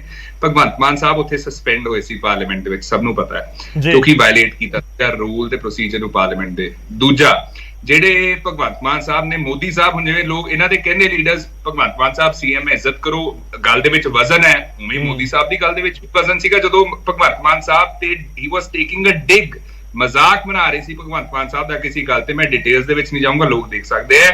ਤੀਜਾ, ਜਿਹੜਾ ਵਾਇਰਲ ਹੋਈਆਂ ਵੀਡੀਓਜ਼, 2-3 ਵੀਡੀਓਜ਼ ਵਾਇਰਲ ਹੋਈਆਂ। ਇੱਕ ਤਾਂ ਜਿੱਥੇ ਭਗਵੰਤ ਮਾਨ ਸਾਹਿਬ ਨੂੰ ਯੂਥ ਕਹਿ ਰਿਹਾ ਸੀਗਾ ਵੀ ਐਤਕੀ ਨਹੀਂ ਵੋਟਾਂ ਪੈਣੀਆਂ, ਭਗਵੰਤ ਮਾਨ ਸਾਹਿਬ ਤੁਹਾਨੂੰ ਪਹਿਲਾਂ ਪਾ ਕੇ ਦੇਖ ਲਿਆ, ਐਤਕੀ ਤੁਹਾਡੀਆਂ ਗੱਡੀਆਂ ਵੀ ਖਾਲੀਆਂ, ਇਕੱਲੇ ਕਾਫਲੇ ਗੱਡੀਆਂ ਦੇ, ਲੇਕਿਨ ਲੋਕ ਨਹੀਂ ਵਿੱਚ ਹੈ, ਨਾ ਤੁਹਾਡੇ ਨਾਲ ਹੈ। ਤੇ ਦੂਜੀ ਵੀਡੀਓ ਜਿਹੜੀ ਵਾਇਰਲ ਹੋਈ ਸੀ ਉਹ ਸੀ ਜਿੱਥੇ ਮੁੰਡੇ ਨੇ ਹੱਥ ਮਾਰ ਕੇ ਭਗਵੰਤ ਮਾਨ ਸਾਹਿਬ ਦੀ ਗੱਡੀ ਨੂੰ ਰੋਕਿਆ ਤੇ ਕਹਿੰਦੇ ਭਗਵੰਤ ਮਾਨ ਸਾਹਿਬ ਇੱਥੇ ਅਸੀਂ ਮਰਨ ਵਾਲੇ ਹੋਏ ਪਏ ਹੈ, ਤੁਸੀਂ ਅਗਨੀਪਥ ਦੇ ਖਿਲਾਫ ਨਹੀਂ ਬੋਲ ਰਹੇ, ਸਕੀਮ ਨੂੰ ਕੰਡੈਮ ਨਹੀਂ ਕਰ ਰਹੇ, ਟਵੀਟ ਨਹੀਂ ਕਰ ਰਹੇ। ਉਹ ਤੋਂ ਬਾਅਦ ਇਹਨਾਂ ਨੇ ਆਪਣੀ ਗਲਤੀ ਸੁਧਾਰੀ ਤੇ ਟਵੀਟ ਕੀਤਾ ਅਗਨੀਪਥ ਨੂੰ ਲੈ ਕੇ। ਤੇ ਤੀਜੀ ਸੀਗੀ ਟੈਂਕੀ ਵਾਲੀ। गौरव जी, केजरीवाल साहब मैंने याद है संगरूर ची आई सी, कहते सी कमाल है यहाँ पे लोग टंकी पे चढ़ जाते हैं। ऐतकी कमाल ज्यादा हुई है भी लोग टंकी तो थल्ले उतरना नहीं चाहते बिकॉज ऑफ आम आदमी पार्टीज गवर्नेंस। ਇਹ ਹਰੇਕ ਫਰੰਟ ਤੇ ਫੇਲ ਹੋਇਆ। ਵਾਦਾ ਨਾ 300 ਯੂਨਿਟ ਤੁਸੀਂ ਆਪਣਾ ਬਿਜਲੀ ਮੌਸਮ ਤੇ ਝੋਨਾ ਕੋਈ ਫੈਕਟਰ ਨਜ਼ਰ ਆ ਰਿਹਾ ਖਡਾਲ ਸਾਹਿਬ? ਆਈ ਥਿੰਕ ਫੈਕਟਰ ਹੈ ਬਟ ਬਹੁਤ ਛੋਟਾ ਫੈਕਟਰ, ਉਹਨੂੰ ਅਕਮੋਡੇਟ ਕੀਤਾ ਜਾ ਸਕਦਾ ਸੀ। ਕਿਵੇਂ? ਜੇ ਲੋਕਾਂ ਕੋਲੇ ਪੈਸਾ ਹੋਵੇ ਜੇਬ 'ਚ, ਜੇ ਲੋਕਾਂ ਕੋਲ ਰੋਜ਼ਗਾਰ ਹੋਵੇ, ਚੰਗੀ ਸਰਕਮਸਟੈਂਸਸ ਹੋਣ, ਅੱਛਾ ਇੱਕ ਪੰਜਾਬ ਦੀ ਸਥਿਤੀ ਅੱਛੀ ਹੋਵੇ, ਉਹ ਬਾਹਰ ਆਉਣਗੇ। लेकिन ऐसी कोई कंपेलिंग फैक्टर नहीं ना सी ਉਹਨਾਂ ਕੋਲੇ। ਅੱਛਾ ਤੁਸੀਂ ਇਹ ਕਹਿ ਰਹੇ ਹੋ ਕਿ ਮੌਸਮ ਤੇ ਝੋਨੇ ਦੀ ਲਵਾਈ ਇੱਕ ਫੈਕਟਰ ਹੋ ਸਕਦਾ ਹੈ, ਪਰ ਇੰਨਾ ਵੱਡਾ ਨਹੀਂ ਕਿ ਇੰਨੀ ਘਟ ਜਾਵੇ VOTING ਪਰਸੈਂਟੇਜ। ਹਰਜੀਤ ਭੁੱਲਰ ਜੀ, ਡੈਫੀਨਿਟਲੀ ਲਾਸਟ ਪੁਆਇੰਟ ਹੈ ਜੀ, ਲਾਸਟ ਪੁਆਇੰਟ ਜੀ ਕਰ ਲਓ, ਕੰਪਲੀਟ ਕਰ ਲਓ ਸਰ। ਬਸ ਦੇਖੋ ਇੱਥੇ ਭਗਵੰਤ ਮਾਨ ਸਾਹਿਬ ਦਾ ਗੜ ਹੈ, ਉੱਥੇ ਭਗਵੰਤ ਮਾਨ ਸਾਹਿਬ ਦਾ ਕੋਈ ਆਫਿਸ ਨਹੀਂ, ਇੱਕ ਵੀ ਆਫਿਸ ਨਹੀਂ, ਨਾ ਕਿਸੇ ਬੰਦੇ ਦੀ ਜ਼ਿੰਮੇਵਾਰੀ ਲਈ ਵੀ ਉੱਥੇ ਮੇਰੇ ਬਿਹਾਫ ਤੇ ਤੁਸੀਂ ਲੋਕਾਂ ਨੂੰ ਮਿਲੋ ਤੇ ਸਮਾਧਾਨ ਕੱਢੋ। ਜੇ ਸੀਐਮ ਸਾਹਿਬ ਦਾ ਇਹ ਸਿਚੁਏਸ਼ਨ ਹੈ, ਸੀਐਮ ਸਾਹਿਬ ਦੀ ਤੁਸੀਂ ਬਾਕੀ ਐਮਐਲਏ ਦੀ ਲਾ ਲਓ, ਤੇ ਨਾਲੇ ਆਪਣਾ ਦੇਖੋ ਇੱਕ ਵੀ ਪ੍ਰੋਜੈਕਟ ਭਗਵੰਤ ਮਾਨ ਸਾਹਿਬ ਸੰਗਰੂਰ ਚ ਨਹੀਂ ਲੈ ਕੇ ਆਏ, ਜਿਨ੍ਹਾਂ ਦੇ ਬੁਲਾਰੇ ਤਾਂ ਨਹੀਂ ਆਏ ਕਿਉਂਕਿ ਉਹਨਾਂ ਨੂੰ ਪਤਾ ਹੈ ਸਵਾਲ ਹੋਣਗੇ, ਡਿਫੈਂਡ ਕਰਿਆ ਨਹੀਂ ਜਾਣਾ, ਤੇ ਤਾਂ ਕਰਕੇ ਜਿਹੜਾ ਆਪਣਾ ਸ਼੍ਰੋਮਣੀ ਅਕਾਲੀ ਦਲ ਨੂੰ ਮੇਰਾ ਇੱਕੋ ਕਹਿਣਾ ਭੁੱਲਰ ਸਾਹਿਬ ਨੂੰ, ਭੁੱਲਰ ਸਾਹਿਬ ਇਹਨਾਂ ਦੱਸ ਦਿਓ ਵੀ ਸੁਖਬੀਰ ਬਾਦਲ ਸਾਹਿਬ ਤੇ ਪ੍ਰਕਾਸ਼ ਸਿੰਘ ਬਾਦਲ ਸਾਹਿਬ ਦੀਆਂ ਫੋਟੋਆਂ ਐਤਕੀ ਪੋਸਟਰਾਂ ਤੋਂ ਕਿਉਂ ਗਾਇਬ ਸੀਗੀਆਂ? ਇਹ ਤਾਂ ਐ ਲੱਗਦਾ ਵੀ ਪੋਸਟਰ ਵੀ ਜਲਦੀ ਗਾਇਬ ਹੋ ਜਾਣਗੇ, ਜਿਵੇਂ ਸ਼੍ਰੋਮਣੀ ਅਕਾਲੀ ਦਲ ਦੀ ਐਗਜ਼ਿਸਟੈਂਸ ਬੜੀ ਘਟ ਗਈ ਹੈ ਪੰਜਾਬ ਦੇ ਵਿੱਚ। ਤੇ last but not the least Gaurav ji, ਜਿਹੜਾ ਲੋਕਾਂ ਦਾ ਫੇਥ ਹੈ ਨਾ, ਜਿਹੜਾ ਭਰੋਸਾ ਖਤਮ ਹੋ ਰਿਹਾ ਸਿਸਟਮ 'ਚ, ਅਸੀਂ ਉਹਨੂੰ ਰੀਇਨਸਟੇਟ ਕਰਾਂਗੇ ਤੇ ਮੇਕ ਸ਼ੋਰ ਕਰਾਂਗੇ ਕਿ ਲੋਕਾਂ ਦੀ ਆਵਾਜ਼ ਬਣੀ। ਠੀਕ ਹੈ ਹਰਜੀਤ ਭੁੱਲਰ ਜੀ, ਦੇਖੋ ਤੁਹਾਨੂੰ ਇਹ ਫੈਕਟਰ ਨਜ਼ਰ ਆਉਂਦੇ ਨੇ ਕਿ ਨਹੀਂ? ਕਿਉਂਕਿ ਪੰਥਕ ਮੁੱਦਿਆਂ ਦੇ ਉੱਤੇ ਇਲੈਕਸ਼ਨ ਲੜ ਰਹੇ, ਪਰ ਠੀਕ ਹੈ ਮੈਂ ਭੁੱਲਰ ਸਾਹਿਬ ਤੁਹਾਡੇ ਕੋਲ ਆਉਣਾ, ਪਰ ਕੁਝ ਕਹਿਣਾ ਚਾਹ ਰਹੇ ਨੇ ਪ੍ਰੋਫੈਸਰ ਐਮਪੀ ਸਿੰਘ ਜੀ, ਇੱਕ ਵਾਰੀ ਛੋਟਾ ਜਿਹਾ ਰਿਐਕਸ਼ਨ ਉਹਨਾਂ ਦਾ ਲੈ ਲਈਏ, ਉਸ ਤੋਂ ਬਾਅਦ ਮੈਂ ਆਉਂਦਾ। ਪ੍ਰੋਫੈਸਰ ਸਾਹਿਬ, ਮੈਂ ਇਹ ਬੇਨਤੀ ਕਰਨਾ ਚਾਹਨਾ ਕਿ ਜਿਹੜੀਆਂ ਵੀ ਇਹ ਪੋਲੀਟੀਕਲ ਧਿਰਾਂ ਨੇ ਕਿ ਉਹ ਅੱਡ-ਅੱਡ ਤਰ੍ਹਾਂ ਨਾਲ ਆਪਣੀ ਜਸਟੀਫਿਕੇਸ਼ਨ ਦੇ ਰਹੀਆਂ ਨੇ, ਪਰ ਇਹ ਇਸ ਅਸਲੀਅਤ ਤੋਂ ਪਰਾਂ ਹਟ ਕੇ ਐਨਾਲਾਈਜ਼ ਕਰ ਰਹੀਆਂ ਨੇ ਕਿ ਜਿਹੜੀ ਪੰਜਾਬ ਦੀ ਸਿਆਸਤ ਹੈ ਤੇ ਪੰਜਾਬ ਦੀ ਆਹ ਸੀਟ ਹੈ, ਇਹ ਦੋਨੇ ਹੀ ਇੱਕਦਮ ਸਿਮਰਨਜੀਤ ਸਿੰਘ ਮਾਨ ਤੇ ਸ਼੍ਰੋਮਣੀ ਅਕਾਲੀ ਦਲ ਅੰਮ੍ਰਿਤਸਰ ਵੱਲ ਕਿਉਂ ਝੁਕ ਗਈਆਂ, ਇਹਦੇ ਬਾਰੇ ਇਹ ਬੋਲ ਹੀ ਨਹੀਂ ਰਹੇ। ਇਹ ਜਿਹੜੀ ਗੱਲ ਹੈ ਨਾ, ਸੱਚਾਈ ਨੂੰ ਸਮਝੇ ਬਿਨਾ ਧਰਤੀ ਦੀ ਜੀਓਪੋਲਿਟਿਕਸ ਉਹਦੇ ਵੱਲ ਨਹੀਂ ਜਾ ਸਕਣਗੇ। ਮੇਰਾ ਮਤਲਬ ਕਹਿਣ ਤੋਂ ਸਿਰਫ ਇੱਕੋ ਹੀ ਹੈ ਕਿ ਜਿਹੜੀ ਓਰੀਜਨੈਲਿਟੀ ਹੈ ਅੱਜ ਦੀ, ਇਹ ਜਿਹੜੀ ਜਿਮਨੀ ਚੋਣ ਹੈ, ਇਹਦਾ ਜਿਹੜਾ ਸੱਚ ਹੈ ਉਹਨੂੰ ਕਿਉਂ ਨਹੀਂ ਤੁਸੀਂ ਡਿਸਕਸ ਦੇ ਵਿੱਚ ਲੈ ਰਹੇ? ਉਹਨੂੰ ਕਿਉਂ ਨਹੀਂ ਤੁਸੀਂ ਕਹਿ ਰਹੇ ਵੀ ਪੰਜਾਬ ਦੀ ਸਿਆਸਤ, ਮੈਂ ਇਹ ਦਾਅਵਾ ਕਰਦਾ ਕਿ ਪੰਜਾਬ ਦੀ ਸਿਆਸਤ ਜਿਹੜੀ ਕਿ ਸਿੱਖ ਸਿਆਸਤ ਵੀ ਹੈ ਅਤੇ ਜੀ ਅੱਜ ਦੀ ਚੋਣ, ਇਹ ਦੋਵੇਂ ਹੀ 3 ਦਿਨਾਂ ਬਾਅਦ ਸਿਮਰਨਜੀਤ ਸਿੰਘ ਮਾਨ ਤੇ ਉਹਦੀ ਪਾਰਟੀ ਕੋਲ ਜਾ ਰਹੀਆਂ ਨੇ। ਇਹਦੇ ਬਾਰੇ ਕਿਉਂ ਨਹੀਂ ਇਹ ਡਿਬੇਟ ਡਿਸਕਸ ਕਰ ਪ੍ਰੋਫੈਸਰ ਰਹੀ? ਸਾਹਿਬ, ਜੋ ਦਾਵਾ ਤੁਸੀਂ ਕਰ ਰਹੇ ਹੋ, ਦਾਵਾ ਆਪੋ ਆਪਣੇ ਪੱਧਰ ਤੇ ਸਾਰੀਆਂ ਪੋਲੀਟੀਕਲ ਪਾਰਟੀਆਂ ਕਰ ਰਹੀਆਂ ਨੇ। ਜਿਹੜਾ ਤੁਸੀਂ ਜ਼ਿਕਰ ਕਰ ਰਹੇ ਹੋ, ਉਹਨਾਂ ਨੂੰ ਵੀ ਲੱਗਦਾ ਕਿ ਸਾਰਾ ਕੁਝ ਸਾਡੇ ਵਾਲੇ ਪਾਸੇ ਝੁਕ ਗਿਆ। ਜੇ ਤੁਹਾਨੂੰ ਲੱਗਦਾ ਕਿ ਸਿਮਰਨਜੀਤ ਸਿੰਘ ਮਾਨ ਜਿੱਤਣਗੇ ਤਾਂ ਕਾਂਗਰਸ ਨੂੰ ਲੱਗਦਾ ਕਿ ਦਲਵੀਰ ਗੋਲਡੀ ਜਿੱਤਣਗੇ, ਬੀਜੇਪੀ ਨੂੰ ਲੱਗਦਾ ਕੇਵਲ ਢਿੱਲੋਂ ਜਿੱਤਣਗੇ, ਅਕਾਲੀ ਦਲ ਨੂੰ ਲੱਗਦਾ ਕਮਲਦੀਪ ਕੌਰ ਜਿੱਤਣਗੇ, ਆਮ ਆਦਮੀ ਪਾਰਟੀ ਨੂੰ ਲੱਗਦਾ ਸਾਡਾ ਉਮੀਦਵਾਰ ਜਿੱਤੇਗਾ। ਬਿਲਕੁਲ, ਉਹਦੇ ਵਿੱਚ ਮੈਂ ਬਿਲਕੁਲ ਕਿਸੇ ਦੇ ਦਾਅਵੇ ਨੂੰ ਉਲਟ ਨਹੀਂ ਕਰ ਰਿਹਾ, ਪਰ ਪਿਛਲੇ 10 ਦਿਨਾਂ ਦੇ ਅੱਡ-ਅੱਡ ਰਿਪੋਰਟਸ ਨੂੰ ਤੁਸੀਂ ਜਦੋਂ ਮੀਡੀਆ ਨੂੰ ਇਕੱਠੀ ਕਰਦੇ ਹੋ ਜਾਂ ਤੁਸੀਂ ਗਰਾਊਂਡ ਰਿਐਲਿਟੀ ਤੇ ਜਾ ਕੇ ਅੱਜ ਦੇ ਬੂਥਾਂ ਦੀ ਰੌਣਕ ਦੇਖਦੇ ਹੋ, ਅਸੀਂ ਉਹ ਬੇਰੌਣਕੀਆਂ ਦੇਖੀਆਂ ਨੇ। ਉਹਦੇ ਤੇ ਜਿਹੜਾ ਬਾਕੀ ਪੋਲੀਟੀਕਲ ਪਾਰਟੀਆਂ ਨੇ ਸਾਨੂੰ ਕਾਰਨਰ ਤੇ ਕਰਤਾ ਸੀ, ਉਹ ਕਾਰਨਰ ਅਸਲ 'ਚ ਸਾਰੇ ਪੰਜਾਬ ਦੇ ਲੋਕਾਂ ਨੇ ਇਹ ਇੱਕਦਮ ਫੈਸਲਾ ਕੀਤਾ ਕਿ ਜਿੰਨੀਆਂ ਵੀ ਪੋਲੀਟੀਕਲ ਧਿਰਾਂ, ਚਾਹੇ ਉਹ ਕਾਂਗਰਸ ਹੋਵੇ, ਚਾਹੇ ਉਹ ਆਪ ਹੋਵੇ, ਚਾਹੇ ਉਹ ਬੀਜੇਪੀ ਹੋਵੇ ਤੇ ਚਾਹੇ ਉਹ ਬਾਦਲ ਦਲ ਹੋਵੇ, ਇਹਨਾਂ ਤੋਂ ਹਟ ਕੇ ਸਰਦਾਰ ਸਿਮਰਨਜੀਤ ਸਿੰਘ ਮਾਨ ਹੀ ਲੋਕਾਂ ਦੀ ਓਰੀਜਨਲ ਤੇ ਲਾਸਟ ਚੁਆਇਸ ਹੈ, ਇਹ ਮੈਂ ਕਹਿ ਰਿਹਾ। ਚਲੋ ਠੀਕ ਹੈ ਭੁੱਲਰ ਸਾਹਿਬ, ਮੇਰੀ ਆਵਾਜ਼ ਤੁਹਾਡੇ ਤੱਕ ਹੁਣ ਪਹੁੰਚ ਰਹੀ ਹੋਏਗੀ। ਅਕਾਲੀ ਦਲ ਦਾ ਰਿਐਕਸ਼ਨ ਚਾਹਾਂਗੇ ਕਿਉਂਕਿ ਤੁਸੀਂ ਅਪੀਲ ਵੀ ਕੀਤੀ ਸੀ ਮਾਨ ਸਾਹਿਬ ਨੂੰ ਕਿ ਇਕੱਠੇ ਚੋਣਾਂ ਲੜ ਲਈਏ ਬੰਦੀ ਸਿੰਘਾਂ ਦੇ ਮੁੱਦੇ ਦੇ ਉੱਤੇ। ਖੈਰ ਉਹ ਤਾਂ ਗੱਲ ਨਹੀਂ ਬਣੀ, ਪਰ ਹੁਣ ਸਿਮਰਨਜੀਤ ਸਿੰਘ ਮਾਨ ਦੇ ਧੜੇ ਨੂੰ ਲੱਗਦਾ ਕਿ ਸਾਰਾ ਝੁਕਾਅ ਪਿਛਲੇ 10 ਦਿਨਾਂ 'ਚ ਵੋਟਰਾਂ ਦਾ ਉਹਨਾਂ ਦੇ ਪਾਸੇ ਹੋ ਗਿਆ, ਔਰ ਪੰਥਕ ਮੁੱਦਾ ਤੁਸੀਂ ਲੈ ਕੇ ਆਏ ਸੀ ਬੰਦੀ ਸਿੰਘਾਂ ਵਾਲਾ, ਪਰ ਉਹਨੂੰ ਲੱਗਦਾ ਕਿ ਝੁਕਾਅ ਉਹਨਾਂ ਦੇ ਵਾਲੇ ਪਾਸੇ ਚਲਾ ਗਿਆ। ਦੇਖੋ, ਇੱਕ ਤਾਂ ਮੈਂ ਖੜਿਆਲ ਸਾਹਿਬ ਦੀ ਗੱਲ ਦਾ ਜਵਾਬ ਦੇਣਾ ਚਾਹੂੰਗਾ, ਜਿਹੜਾ ਕਹਿੰਦੇ ਵੀ ਬਾਦਲ ਸਾਹਿਬ ਦੀਆਂ ਜਾਂ ਸੁਖਬੀਰ ਬਾਦਲ ਦੀ ਫੋਟੋ ਹੈ ਨਹੀਂ ਸੀਗੀ। ਇਹਨਾਂ ਦਾ ਤਾਂ ਆਪਣਾ ਮੁੱਖ ਮੰਤਰੀ ਉਹ ਹੈ ਨਹੀਂ ਸੀ ਕਿਤੇ, ਇਹਨਾਂ ਦਾ ਕੋਈ ਵੱਡਾ ਲੀਡਰ ਇਸ ਇਲੈਕਸ਼ਨ ਦੇ ਵਿੱਚ ਕਿਤੇ ਨਜ਼ਰ ਨਹੀਂ ਆਇਆ।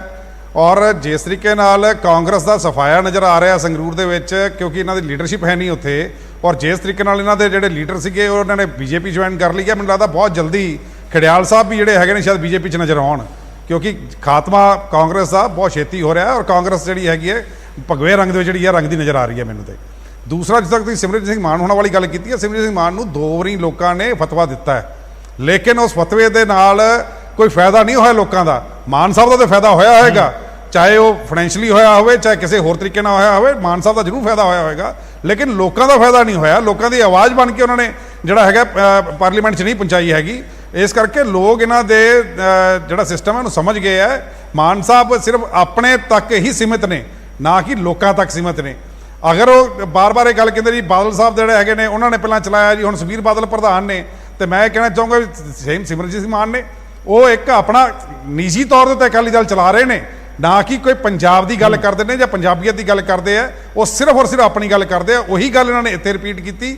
ਜਿਸ ਤਰੀਕੇ ਨਾਲ ਉਹਨਾਂ ਨੇ ਬੰਦੀ ਸਿੰਘਾਂ ਦੀ ਜਿਹੜੀ ਗੱਲ ਚੱਲੀ ਸੀ ਔਰ ਅਕਾਲ ਤਖਤ ਦੇ ਜਥੇਦਾਰ ਸਾਹਿਬ ਨੇ ਉੱਥੇ ਉਹ ਹਾਜ਼ਰ ਸੀਗੇ, ਮਾਨ ਸਾਹਿਬ ਜਿੱਦਣ ਇਹ ਗੱਲ ਹੋਈ ਹੈ, ਔਰ ਉੱਥੇ ਇਹੀ ਗੱਲ ਉੱਠੀ ਸੀਗੀ ਕਿ ਕਿਸੇ ਇੱਕ ਪਰਿਵਾਰ ਦੇ ਮੈਂਬਰ ਨੂੰ ਉਹਨਾਂ ਦੇ ਮੈਂਬਰ ਦੇ ਵਿੱਚੋਂ ਦੀ ਜਿਹੜੀ ਹੈਗੀ ਇਲੈਕਸ਼ਨ ਲੜਾਈ ਜਾਵੇ।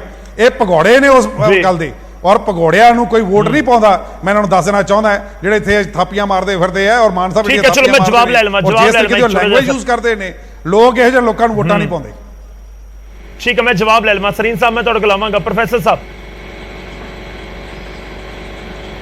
ਹਾਂਜੀ ਹਾਂ, ਜਿਹੜੀ ਇਹਨਾਂ ਨੇ ਗੱਲ ਦੋ ਕੀਤੀ ਹੈ ਕਿ ਅਸੀਂ 2 ਵਾਰ ਸਿਮਰਨਜੀਤ ਸਿੰਘ ਮਾਨ ਨੂੰ ਪੰਜਾਬ ਦੇ ਲੋਕਾਂ ਨੇ ਚੁਣਿਆ ਤੇ ਉਹਨਾਂ ਨੇ ਕੋਈ ਫਾਇਦਾ ਨਹੀਂ ਕੀਤਾ, ਨਿੱਜੀ ਫਾਇਦਾ। ਇੱਕ ਤਾਂ ਭੁੱਲਰ ਸਾਹਿਬ ਨਿੱਜੀ ਫਾਇਦੇ ਬਾਰੇ ਦੱਸ ਦੇਣ, ਦੂਜੀ ਜਿਹੜੀ ਇਹ ਹੁਣ ਵੀ ਝੂਠ ਬੋਲ ਰਹੇ ਨੇ ਕਿ ਜਿਹੜਾ ਸਮੁੰਦਰੀ ਹਾਲ ਦੇ ਵਿੱਚ ਇਕੱਠ ਹੋਇਆ ਸੀ ਉੱਥੇ ਇਹ ਫੈਸਲਾ ਹੋਇਆ ਸੀ ਕਿ ਬੰਦੀ ਸਿੰਘਾਂ ਦੇ ਕਿਸੇ ਪਰਿਵਾਰ ਨੂੰ ਚੁਣਿਆ। ਇਹ ਫੈਸਲਾ ਤਾਂ ਹੋਇਆ ਨਹੀਂ। ਉੱਥੇ ਇੱਕ 9 ਮੈਂਬਰੀ ਕਮੇਟੀ ਬਣੀ ਸੀ, ਉਹਨੇ ਜਾ ਕੇ ਪ੍ਰਧਾਨ ਮੰਤਰੀ ਜਾਂ ਹੋਰ ਤਰ੍ਹਾਂ ਨਾਲ ਗੱਲ ਕਰਕੇ ਬੰਦੀ ਸਿੰਘਾਂ ਨੂੰ ਬਾਹਰ ਕਢਾਉਣ ਦੀ ਗੱਲ ਕਰਨੀ ਸੀ। ਇਲੈਕਸ਼ਨ ਦੀ ਗੱਲ ਤਾਂ ਹੋਈ ਹੋ ਨਹੀਂ ਹੈ ਉੱਥੇ।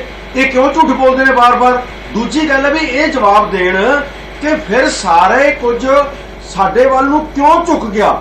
ਜੇ ਇਹਨਾਂ ਦੀ ਗੱਲ ਨੂੰ ਸਹੀ ਮੰਨੀਏ 2 ਮਿੰਟ ਲਈ, ਮੁੰਗੇਰੀ ਲਾਲ ਦੇ ਹਸੀਨ ਸੁਪਨੇ ਐ, ਆਸਾਵਾਂ ਪੂਰੀਆਂ ਨਹੀਂ ਕੀਤੀਆਂ, ਫਿਰ ਅੱਜ ਪਿਛਲੇ 10 ਦਿਨ ਫਿਰ ਇਹ ਕਿਉਂ ਬਾਰ-ਬਾਰ ਅਪੀਲ ਕਰ ਰਹੇ ਨੇ ਸਿਮਰਨਜੀਤ ਸਿੰਘ ਮਾਨ ਨੂੰ ਕਿ ਤੁਸੀਂ ਬੈਠ ਜਾਓ, ਜਦ ਕਿ ਸਿਮਰਨਜੀਤ ਸਿੰਘ ਮਾਨ ਆਪਣਾ ਕੈਂਡੀਡੇਟ ਪਾਰਟੀ ਦੇ ਹੁਕਮ ਮੁਤਾਬਕ ਉਹਨਾਂ ਨੇ ਆਪਣਾ ਕੈਂਡੀਡੇਚਰ ਪਹਿਲਾਂ ਡਿਕਲੇਅਰ ਕਰ ਦਿੱਤਾ। ਇਹਨਾਂ ਦੀ ਰਾਜੋਆਣਾ ਦੀ ਭੈਣ ਸਾਹਿਬ ਪਹਿਲਾਂ ਨਾ ਕਰ ਰਹੇ ਨੇ, ਠੀਕ ਹੈ, ਮੈਂ ਛੋਟਾ ਜਿਹਾ ਰਿਐਕਸ਼ਨ ਲੈ ਹਾਂ ਕਰ ਰਹੇ ਨੇ। ਇਹਨਾਂ ਗੱਲਾਂ ਦਾ ਜਵਾਬ ਕੌਣ ਦੇਊਗਾ? ਨਹੀਂ ਪ੍ਰੋਫੈਸਰ ਸਾਹਿਬ, ਮੇਰਾ ਇੱਕ ਸਵਾਲ ਹੈ। ਤੁਹਾਨੂੰ ਲੱਗਦਾ ਹੈ ਕਿ ਜੇ ਇਕੱਠੇ ਹੁੰਦੇ ਤਾਂ VOTING ਪਰਸੈਂਟੇਜ ਜ਼ਿਆਦਾ ਹੁੰਦਾ ਤੇ ਉਸ ਦਾ ਕੋਈ ਅਸਰ ਨਜ਼ਰ ਆ ਸਕਦਾ ਸੀ? ਨਹੀਂ, ਇਕੱਠੇ ਹੋਣ ਦਾ ਕੋਈ ਲੌਜੀਕਲ ਆਧਾਰ ਤਾਂ ਬਣਦਾ। ਜੇਕਰ ਲੌਜੀਕਲ ਆਧਾਰ ਹੀ ਨਹੀਂ ਬਣ ਰਿਹਾ ਇਕੱਠੇ ਹੋਣ ਦਾ, ਤੇ ਬੰਦੀ ਸਿੰਘਾਂ ਤੋਂ ਅਸੀਂ ਸਿਮਰਨਜੀਤ ਸਿੰਘ ਮਾਨ ਤੇ ਉਹਦੀ ਧਿਰ ਪਾਰਟੀ ਕਦੋਂ ਪਾਸੇ ਹਟ ਕੇ? ਜਗਤਾਰ ਸਿੰਘ ਹਵਾਰਾ ਬੰਦੀ ਸਿੰਘ ਨਹੀਂ ਹੈ? ਚਲੋ ਮੈਂ ਇੱਕ ਛੋਟਾ ਜਿਹਾ ਰਿਐਕਸ਼ਨ ਲੈਣਾ ਸਰ। ਬੰਦੀ ਸਿੰਘ ਨਹੀਂ ਸਰੀਨ ਹੈ? ਸਾਹਿਬ ਬਹੁਤ ਦੇਰ ਇੰਤਜ਼ਾਰ ਕਰ ਰਹੇ ਨੇ। ਪੁੱਲਰ ਜੀ, ਹਰਜੀਤ ਪੁੱਲਰ ਜੀ, ਉਹਨਾਂ ਸਾਡੀ ਸਪੋਰਟ ਛੋਟਾ ਜਿਹਾ ਰਿਐਕਸ਼ਨ ਸਰ, ਤੁਸੀਂ ਕੁਝ ਕਹਿਣਾ ਚਾਹੋਗੇ ਉਹਨਾਂ ਦੇ ਉੱਤੇ? ਗੱਲ ਇਸ ਤਰ੍ਹਾਂ ਹੈਗੀ ਹੈ ਕਿ ਸਾਡੇ ਪ੍ਰਧਾਨ ਸਰਦਾਰ ਸੁਖਬੀਰ ਬਾਦਲ ਹੋਣਾ ਨੇ ਨਿਉ ਕੇ ਇਹਨਾਂ ਦੇ ਕੋਲ ਜਾ ਕੇ ਬੇਨਤੀ ਕੀਤੀ ਕਿ ਬੰਦੀ ਸਿੰਘਾਂ ਦੀ ਖਾਤਰ ਤੁਸੀਂ ਜਿਹੜਾ ਹੈਗਾ ਇਸ ਵਾਰ ਇਲੈਕਸ਼ਨ ਨਾ ਲੜੋ। ਲੇਕਿਨ ਗੱਲ ਹੈ ਕਿ ਮੈਂ ਫਿਰ ਕਹਿੰਦਾ ਕਿ ਨਿੱਜੀ ਮੁਨਾਫਾਦਾਂ ਕਰਕੇ ਇਹ ਇਲੈਕਸ਼ਨ ਲੜਦੇ ਨੇ, ਔਰ ਲੋਕਾਂ ਨੇ ਇਹਨਾਂ ਨੂੰ ਫਤਵਾ ਇੱਕ ਵਾਰ ਨਹੀਂ ਬਹੁਤ ਵਾਰ ਦੇਤਾ ਹੈ। ਹਾਰ ਦਾ ਮੂੰਹ ਬਹੁਤ ਵਾਰ ਦਿਖਾਇਆ ਇਹਨਾਂ ਨੂੰ, ਔਰ ਬਹੁਤ ਵਾਰ ਜ਼ਮਾਨਤ ਇਹਨਾਂ ਦੀ ਜ਼ਬਤ ਹੋ ਚੁੱਕੀ ਹੈ। ਇਹਨਾਂ ਨੂੰ ਉਹਨਾਂ ਨੇ ਫਤਵਾ ਦਿੱਤਾ ਸੀ, ਲੋਕਾਂ ਨੇ ਇਹਨਾਂ ਨੂੰ ਜਿਤਾ ਕੇ ਭੇਜਿਆ ਸੀ, ਲੇਕਿਨ ਲੋਕਾਂ ਦੀਆਂ ਵੋਟਾਂ ਨੂੰ ਜਿਸ ਨੇ ਰੋਲਿਆ, ਜਿਸ ਤਰ੍ਹਾਂ ਪਾਰਲੀਮੈਂਟ ਦੇ ਵਿੱਚ ਇਹਨਾਂ ਨੇ ਨਾ ਪਹੁੰਚ ਕੇ ਲੋਕਾਂ ਦੀ ਜਿਹੜੀ ਵੋਟ ਸੀ ਉਹਨੂੰ ਬਿਲਕੁਲ ਜਿਹੜਾ ਹੈਗਾ ਮੂੰਹ ਮੋੜਤਾ। ਲੋਕਾਂ ਨੇ ਦੁਬਾਰਾ ਨਹੀਂ ਕਦੀ ਉੱਪਰ ਲੈ ਕੇ ਆਂਦਾ। ਲੋਕਾਂ ਨੇ ਕਦੀ ਵਿਧਾਨ ਸਭਾ 'ਚ ਨਾ SGPC 'ਚ ਨਾ ਇਹਨਾਂ ਨੂੰ ਮੈਂਬਰ ਪਾਰਲੀਮੈਂਟ ਕਦੀ ਬਣਾ ਕੇ ਭੇਜਿਆ। ਇਹ ਸਿਰਫ ਆਪਣੇ ਨਿੱਜੀ ਮੁਨਾਫਾਤਾਂ ਕਰਕੇ ਇਲੈਕਸ਼ਨ ਲੜਦੇ ਨੇ, ਕਿਉਂਕਿ ਡਾਲਰ ਆਉਂਦੇ ਨੇ ਬਾਹਰੋਂ, ਉਹਨਾਂ ਡਾਲਰਾਂ ਦੇ ਲਾਲਚ ਲਈ ਇਲੈਕਸ਼ਨ ਲੜਦੇ ਨੇ। ਇਹਨਾਂ ਨੇ ਜਿਸ ਤਰੀਕੇ ਨਾਲ ਇਹਨਾਂ ਨੇ ਇਸ ਵਾਰੀ ਚਲੋ ਠੀਕ ਆ, ਆਪਾਂ ਡੀਲ ਨਾ ਹੋ ਜਾਈਏ। ਜਿਹੜੇ ਜੇਲ੍ਹ ਦੇ ਵਿੱਚ ਲੋਕ ਜਿਨ੍ਹਾਂ ਨੇ ਆਪਣੀ ਜਵਾਨੀ ਰੋਲੀ ਹੈ, ਉਹਨਾਂ ਵਾਸਤੇ ਵੀ ਇਹ ਲੋਕ ਰੁਕ ਰਹੇ ਆ। ਦੇਖੋ, ਤੁਹਾਡੀ ਆਪਸੀ ਗੱਲਬਾਤ ਸੀ ਅਕਾਲੀ ਦਲ ਤੇ ਸ਼੍ਰੋਮਣੀ ਅਕਾਲੀ ਦਲ ਅੰਮ੍ਰਿਤਸਰ ਦੇ ਵਿਚਾਲੇ ਜਿਹੜੀ ਸਿਰੇ ਨਹੀਂ ਚੜ ਸਕੀ, ਇਲੈਕਸ਼ਨ ਹੋ ਚੁੱਕੇ ਨੇ, ਆਪਾਂ ਉਸ ਦੇ ਉੱਤੇ ਜ਼ਿਆਦਾ ਫੋਕਸ ਨਾ ਕਰੀਏ। ਸਰੀਨ ਸਾਹਿਬ ਦਾ ਮੈਂ ਰੁਕ ਕਰ ਲਵਾਂ। ਸਰੀਨ ਸਾਹਿਬ, ਮੈਂ ਵਾਪਸ ਮੁੱਦੇ ਦੇ ਉੱਤੇ ਆਉਣਾ ਕਿ ਵੋਟਾਂ ਘੱਟ ਕਿਉਂ ਪਈਆਂ ਨੇ। ਮੈਂ ਉਸੇ ਪੁਆਇੰਟ ਤੇ ਆ ਰਿਹਾ। ਤੁਹਾਡਾ ਕੈਡਰ, ਤੁਸੀਂ ਜ਼ਿਕਰ ਕਰਦੇ ਹੋ ਕਿ ਸਾਡਾ ਤਾਂ ਕੈਡਰ ਉੱਥੇ ਹੈ, ਹਰ ਥਾਂ ਦੇ ਉੱਤੇ ਹੈ। ਕਾਂਗਰਸ ਦਾਵਾ ਕਰਦੀ ਹੈ, ਆਮ ਆਦਮੀ ਪਾਰਟੀ ਦਾਵਾ ਕਰਦੀ ਹੈ, ਅਕਾਲੀ ਦਲ ਦਾਵਾ ਕਰਦਾ ਹੈ, ਪਰ ਸਾਰਿਆਂ ਦਾ ਕੈਡਰ ਮਿਲਾ ਕੇ ਵੀ 50% ਤੱਕ ਨਹੀਂ ਪਹੁੰਚਾ ਸਕਿਆ VOTING ਨੂੰ। ਗੌਰਵ ਜੀ, ਹਰ ਇੱਕ ਪਾਰਟੀ ਦਾ ਇੱਕ ਆਪਣਾ ਹੁੰਦਾ। ਹਰ ਇੱਕ ਪਾਰਟੀ ਨੇ ਕਹਿਣਾ ਹੀ ਹੁੰਦਾ, ਚਾਹੇ ਅਸੀਂ ਹੋਈਏ ਚਾਹੇ ਕਾਂਗਰਸ ਹੋਵੇ ਜਾਂ ਹੋਰ ਹੋਵੇ, ਕਿ ਅਸੀਂ ਵਿਨ ਕਰ ਰਹੇ ਹਾਂ। ਲੇਕਿਨ ਮੈਂ ਸਮਝਦਾ ਕਿ ਭਾਰਤੀ ਜਨਤਾ ਪਾਰਟੀ ਨੇ ਇਸ ਇਲੈਕਸ਼ਨ 'ਚ ਬਹੁਤ ਵੱਡਾ ਇੱਕ ਗੇਨ ਕੀਤਾ ਹੈਗਾ। ਸਭ ਤੋਂ ਵੱਡਾ ਗੇਨ ਇਹ ਸੀਗਾ ਕਿ ਲਗਭਗ ਹਰ ਪਿੰਡ ਦੇ ਵਿੱਚ ਸਾਡਾ ਬੂਥ ਲੱਗਿਆ। ਅਸੀਂ ਪਹਿਲੀ ਵਾਰੀ ਕਮਲ ਦੇ ਫੁੱਲ ਦੇ ਉੱਤੇ ਚੁਣਾਵ ਲੜਿਆ ਸੀਗਾ, ਔਰ ਹਰ ਪਿੰਡ ਦੇ ਵਿੱਚ ਜਾ ਕੇ ਜਿਹੜੇ ਸਾਡੇ ਬੂਥ ਲੱਗੇ ਨੇ, ਔਰ ਉੱਥੇ ਜੋ ਰਿਪੋਰਟਸ ਆ ਰਹੀਆਂ ਨੇ, ਬਹੁਤ ਅੱਛੀ VOTING ਜਿਹੜੀ ਹੈ ਭਾਰਤੀ ਜਨਤਾ ਪਾਰਟੀ ਦੇ ਪੱਖ ਪਿੰਡਾਂ ਤੱਕ ਹੋਈ ਹੈ। ਸ਼ਹਿਰਾਂ 'ਚ ਜਿਹੜੀ ਹੋਈ ਹੈ, ਪਿੰਡਾਂ ਦੇ ਵਿੱਚ ਵੀ ਭਾਰਤੀ ਜਨਤਾ ਪਾਰਟੀ ਦੇ ਪੱਖ 'ਚ ਵੋਟ ਜਿਹੜੀ ਆਈ ਹੈ, ਉਹਦੇ ਨਾਲ ਮੈਂ ਪੂਰੇ ਦਾਅਵੇ ਨਾਲ ਕਹਿ ਸਕਦਾ ਕਿ ਕੇਵਲ ਸਿੰਘ ਢਿੱਲੋਂ ਇਸ ਚੁਣਾਵ ਨੂੰ ਜਿੱਤਣਗੇ। ਬਿਕੋਜ਼ ਅਸੀਂ ਪਿਛਲੀ ਵਾਰੀ ਜਦੋਂ ਅਸੈਂਬਲੀ ਚੁਣਾਵ ਸੀਗੇ, ਸਾਡੇ ਕੋਲ ਬਹੁਤ ਘੱਟ ਸਮੇਂ ਸੀ, ਅਸੀਂ ਪਿੰਡਾਂ ਤੱਕ ਨਹੀਂ ਪਹੁੰਚ ਪਾਏ ਸੀਗੇ। ਮੈਂ ਖੁਦ ਗਿਆ, ਮੈਂ ਪ੍ਰਧਾਨ ਅਸ਼ਵਨੀ ਸ਼ਰਮਾ ਜੀ ਗਏ, ਸਾਡੀਆਂ ਟੀਮਾਂ ਗਈਆਂ ਪਿੰਡ ਤੱਕ, ਇੱਕ ਪਿੰਡ ਦਾ ਦੌਰਾ ਕੀਤਾ, ਔਰ ਜਿਸ ਤਰੀਕੇ ਦੇ ਨਾਲ ਉੱਥੇ ਸਾਨੂੰ ਪੇਂਡੂ ਸਾਡੇ ਸਾਥੀਆਂ ਨੇ, ਪਿੰਡ ਦੇ ਲੋਕਾਂ ਨੇ ਸਾਡਾ ਸਵਾਗਤ ਕੀਤਾ, ਸਾਡੇ ਨਾਲ ਬੈਠ ਕੇ ਸਾਨੂੰ ਚਾਹ ਪੀਤੇ ਬਿਨਾ, ਦੁੱਧ ਪੀਤੇ ਬਿਨਾ ਨਹੀਂ ਜਾਣ ਦੇਣਾ। ਇਹ ਜਿਹੜਾ ਇੱਕ ਬਦਲਾਅ ਜਿਹੜਾ ਪੰਜਾਬ ਦੀ ਰਾਜਨੀਤੀ 'ਚ ਆਇਆ, ਇਹ ਯਕੀਨਨ ਭਾਰਤੀ ਜਨਤਾ ਪਾਰਟੀ ਦੇ ਪੱਖ 'ਚ ਗਿਆ ਵਾ ਔਰ ਭਾਰਤੀ ਜਨਤਾ ਪਾਰਟੀ ਸੰਗਰੂਰ ਦੇ ਇਲੈਕਸ਼ਨ ਨੂੰ ਜਿੱਤਣ ਵਾਲੀ ਹੈ। ਜਿੱਤਣ ਵਾਲੀ ਹੈ ਸਰ। 40% 45% ਜੇ VOTING ਪਰਸੈਂਟੇਜ ਉਸ ਦੇ ਆਸ-ਪਾਸ ਹੈ ਤਾਂ ਤੁਹਾਨੂੰ ਲੱਗਦਾ ਕਿ ਤੁਹਾਡੇ ਫਾਇਦੇ ਦਾ ਹੋਏਗਾ ਉੱਥੇ? ਬਿਲਕੁਲ, ਮੈਂ ਕਹਿ ਰਿਹਾ ਸਾਡਾ ਕਿਵੇਂ ਸਰ, ਲੋਕ ਜਾਣਨਾ ਚਾਹੁੰਦੇ ਨੇ। ਮੈਂ ਕਾਂਗਰਸ ਨੂੰ ਵੀ ਸੇਮ ਸਵਾਲ ਪੁੱਛਾਂਗਾ ਕਿ ਜੇ ਉਹਨਾਂ ਨੂੰ ਲੱਗਦਾ ਕਿ ਜਿੱਤਣਗੇ ਤਾਂ ਕਿਵੇਂ? ਦੇਖੋ, ਮੈਂ ਗੌਰਵ ਇੱਕ ਗੱਲ ਤੇ ਪਹਿਲੀ ਗੱਲ ਕੀਤੀ ਹੈ ਕਿ ਲੋਕਾਂ ਦੀ ਜਿਹੜੀ ਚਾਹੇ ਕਾਂਗਰਸ ਗੱਲ ਕਰ, ਇਹ ਜਿਹੜਾ ਈਵੀਐਮ ਦਾ ਦਾਅਵਾ ਹੈ ਇਹਦੇ ਕਰਕੇ ਕਹਿ ਸਕਦੇ ਜਿੱਤਾਂਗੇ। ਈਵੀਐਮ ਮੁਬਾਰਕ ਹੋ ਸਕਦੀ ਹੈ। ਸਰੀਨ ਸਾਹਿਬ ਭਾਈ ਸਾਹਿਬ ਮੈਂ ਵਿੱਚ ਬੋਲਦਾ ਚੰਗਾ ਨਹੀਂ ਲੱਗਦਾ, ਤੁਸੀਂ ਵੀ ਜਰਾ ਮਰਿਆਦਾ ਚ ਰਹੋ ਤਾਂ ਅੱਛੀ ਗੱਲ ਹੈ। ਮੇਰਾ ਸਿਰਫ ਇਹ ਕਹਿਣਾ ਹੈ, ਜਿਹੜੀ ਮੈਂ ਪਹਿਲਾਂ ਗੱਲ ਕਹੀ ਹੈ, ਕਾਂਗਰਸ ਨੇ ਵਾਅਦੇ ਕੀਤੇ ਪੂਰੇ ਨਹੀਂ ਕੀਤੇ, ਲੋਕ ਵਿਮੁਖ ਹੋਏ, ਕਾਂਗਰਸ ਤੋਂ ਹੋ ਕੇ ਆਪ ਨੂੰ ਟਰਾਈ ਕੀਤਾ। ਆਪ ਨੇ ਜਿਸ ਤਰੀਕੇ ਨਾਲ ਸੁਪਨੇ ਦਿਖਾਏ ਸੀਗੇ ਉਹਨਾਂ 'ਚ ਕੋਈ ਵੀ ਵਾਅਦਾ ਪੂਰਾ ਨਹੀਂ ਕੀਤਾ ਔਰ ਫਿਰ ਲਾਰੇ ਦੇ ਲਾਰੇ ਰਹਿ ਗਏ, ਘੋਸ਼ਣਾ ਦੀ ਘੋਸ਼ਣਾ ਰਹਿ ਗਈ। ਇਹਦੇ ਨਾਲ ਜਨਤਾ 'ਚ ਇੱਕ ਡਿਸਇਲੂਜਨਮੈਂਟ ਆਈ ਸੀਗੀ ਕਿ ਵੀ ਇਹ ਕੀ ਕਰ ਰਹੇ ਨੇ, ਕਿਉਂ ਸਾਨੂੰ ਮੂਰਖ ਬਣਾ ਰਹੇ ਨੇ, ਜਿਹੜੀ ਗੱਲ ਮੈਂ ਪਹਿਲਾਂ ਕਹੀ ਹੈ। ਔਰ ਉਸੇ ਦਾ ਨਤੀਜਾ ਕਿ ਲੋਕ ਪਰਸੈਂਟੇਜ, ਜਿੱਥੇ ਤੱਕ ਭਾਰਤੀ ਜਨਤਾ ਪਾਰਟੀ ਦਾ ਸਵਾਲ ਹੈ, ਭਾਰਤੀ ਜਨਤਾ ਪਾਰਟੀ ਦਾ ਕਮਿਟਡ ਕੈਡਰ ਹੈ, ਉਹ ਵੋਟ ਕਰਨ ਗਿਆ ਔਰ ਸਾਨੂੰ ਜਿਸ ਤਰੀਕੇ ਨਾਲ ਪਿੰਡਾਂ 'ਚ ਹੁੰਗਾਰਾ ਮਿਲਿਆ, ਹਰ ਪਿੰਡ ਦੇ ਸਾਡੇ ਬੂਥ ਲੱਗੇ ਨੇ ਔਰ ਬੂਥਾਂ ਦੇ ਉੱਤੇ ਜੇ ਤੁਸੀਂ ਕਹੋ ਤਾਂ ਮੈਂ ਤੁਹਾਨੂੰ ਵੀਡੀਓਜ਼ ਭੇਜ ਦੇਣਾ ਕਿਸ ਤਰੀਕੇ ਨਾਲ ਲੋਕ ਸਾਡੇ ਬੂਥਾਂ ਦੇ ਉੱਤੇ ਆਏ ਪਿੰਡਾਂ ਦੇ ਵਿੱਚ। ਇਹ ਇੱਕ ਬਹੁਤ ਵੱਡੀ ਅਚੀਵਮੈਂਟ ਹੈ ਔਰ ਇਸੇ ਬੇਸ ਉੱਤੇ ਮੈਂ ਕਹਿ ਸਕਦਾ ਕਿ ਭਾਰਤੀ ਜਨਤਾ ਪਾਰਟੀ ਸੰਗਰੂਰ ਦਾ ਚੁਣਾਵ ਜਿਹੜਾ ਹੈ ਜਿੱਤਣ ਜਾ ਰਹੀ ਹੈ। ਚਲੋ ਮੈਂ ਥੋੜਾ ਜਿਹਾ ਰਿਐਕਸ਼ਨ ਲੈਣਾ ਕਿਉਂਕਿ ਕੈਡਰ ਦਾ ਜ਼ਿਕਰ ਹੋ ਰਿਹਾ ਕਿ ਕੈਡਰ ਕਿੱਥੇ ਹੈ। ਜੇਕਰ VOTING ਪਰਸੈਂਟੇਜ ਘੱਟ ਹੋਇਆ ਤਾਂ ਫਿਰ ਕੈਡਰ ਜੇ ਸਭ ਦਾ ਹੈ ਤਾਂ ਸਭ ਮਿਲ ਕੇ ਵੀ ਕੈਡਰ ਕਿਉਂ ਨਹੀਂ ਵੋਟਰਾਂ ਨੂੰ ਬਾਹਰ ਲੈ ਕੇ ਆ ਪਾਏ। ਖੜਿਆਲ ਸਾਹਿਬ ਦੇਖੋ, ਜਿੱਤ ਦਾ ਦਾਅਵਾ ਬਹੁਤ ਤਰੀਕੇ ਦੇ ਨਾਲ ਆਮ ਆਦਮੀ ਪਾਰਟੀ ਵੀ ਕਰਦੀ ਹੋਏਗੀ, ਬੀਜੇਪੀ ਵੀ ਇੱਥੇ ਕਰ ਰਹੀ ਹੈ, ਪ੍ਰੋਫੈਸਰ MP ਸਿੰਘ ਵੀ ਕਰ ਰਹੇ ਨੇ, ਹਰਜੀਤ ਭੁੱਲਰ ਜੀ ਵੀ ਕਰ ਰਹੇ ਨੇ, ਸ਼੍ਰੋਮਣੀ ਅਕਾਲੀ ਦਲ ਵੀ ਕਰ ਰਿਹਾ ਹੈ। ਕਾਂਗਰਸ ਦਾ ਕੈਡਰ ਦਾ ਤੁਹਾਨੂੰ ਕਿਵੇਂ ਲੱਗ ਰਿਹਾ ਹੈ ਕਿ ਕਿਸ ਤਰੀਕੇ ਨਾਲ ਤੁਸੀਂ ਦੇਖਦੇ ਹੋ? ਤੇ ਜੋ ਮੈਨੂੰ ਲੱਗਦਾ ਤੁਸੀਂ ਜਵਾਬ ਵੀ ਦੇਣਾ ਚਾਹੋਗੇ, ਬਹੁਤ ਸਾਰੇ ਤੁਹਾਨੂੰ ਵੀ ਲੈ ਕੇ ਰਿਐਕਸ਼ਨਸ ਆਏ ਸੀ।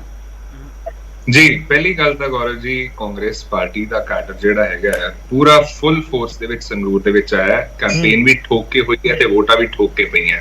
ਦੂਜੀ ਗੱਲ, ਜਿੱਥੋਂ ਤੱਕ ਤੁਸੀਂ ਆਮ ਆਦਮੀ ਪਾਰਟੀ ਦੀ ਗੱਲ ਕਰ ਰਹੇ ਸੀ, ਕੇਜਰੀਵਾਲ ਸਾਹਿਬ ਦਾ ਤੁਹਾਨੂੰ ਯਾਦ ਹੋ, ਕੇਜਰੀਵਾਲ ਸਾਹਿਬ ਇੱਕ ਚੀਜ਼ ਲਈ ਬੜੇ ਮਸ਼ਹੂਰ ਨੇ। ਉਹ ਕੀ ਚੀਜ਼ ਹੈ? ਭਵਿੱਖਬਾਣੀਆਂ ਲਿਖ ਕੇ ਦੇਣ ਲਈ, ਪਹਿਲਾਂ ਹੀ ਆਪਣਾ ਪ੍ਰਿਡਿਕਸ਼ਨ ਕਰਨ ਲਈ। ਐਤਕੀ ਕਿਉਂ ਨਹੀਂ ਕੀਤੀ?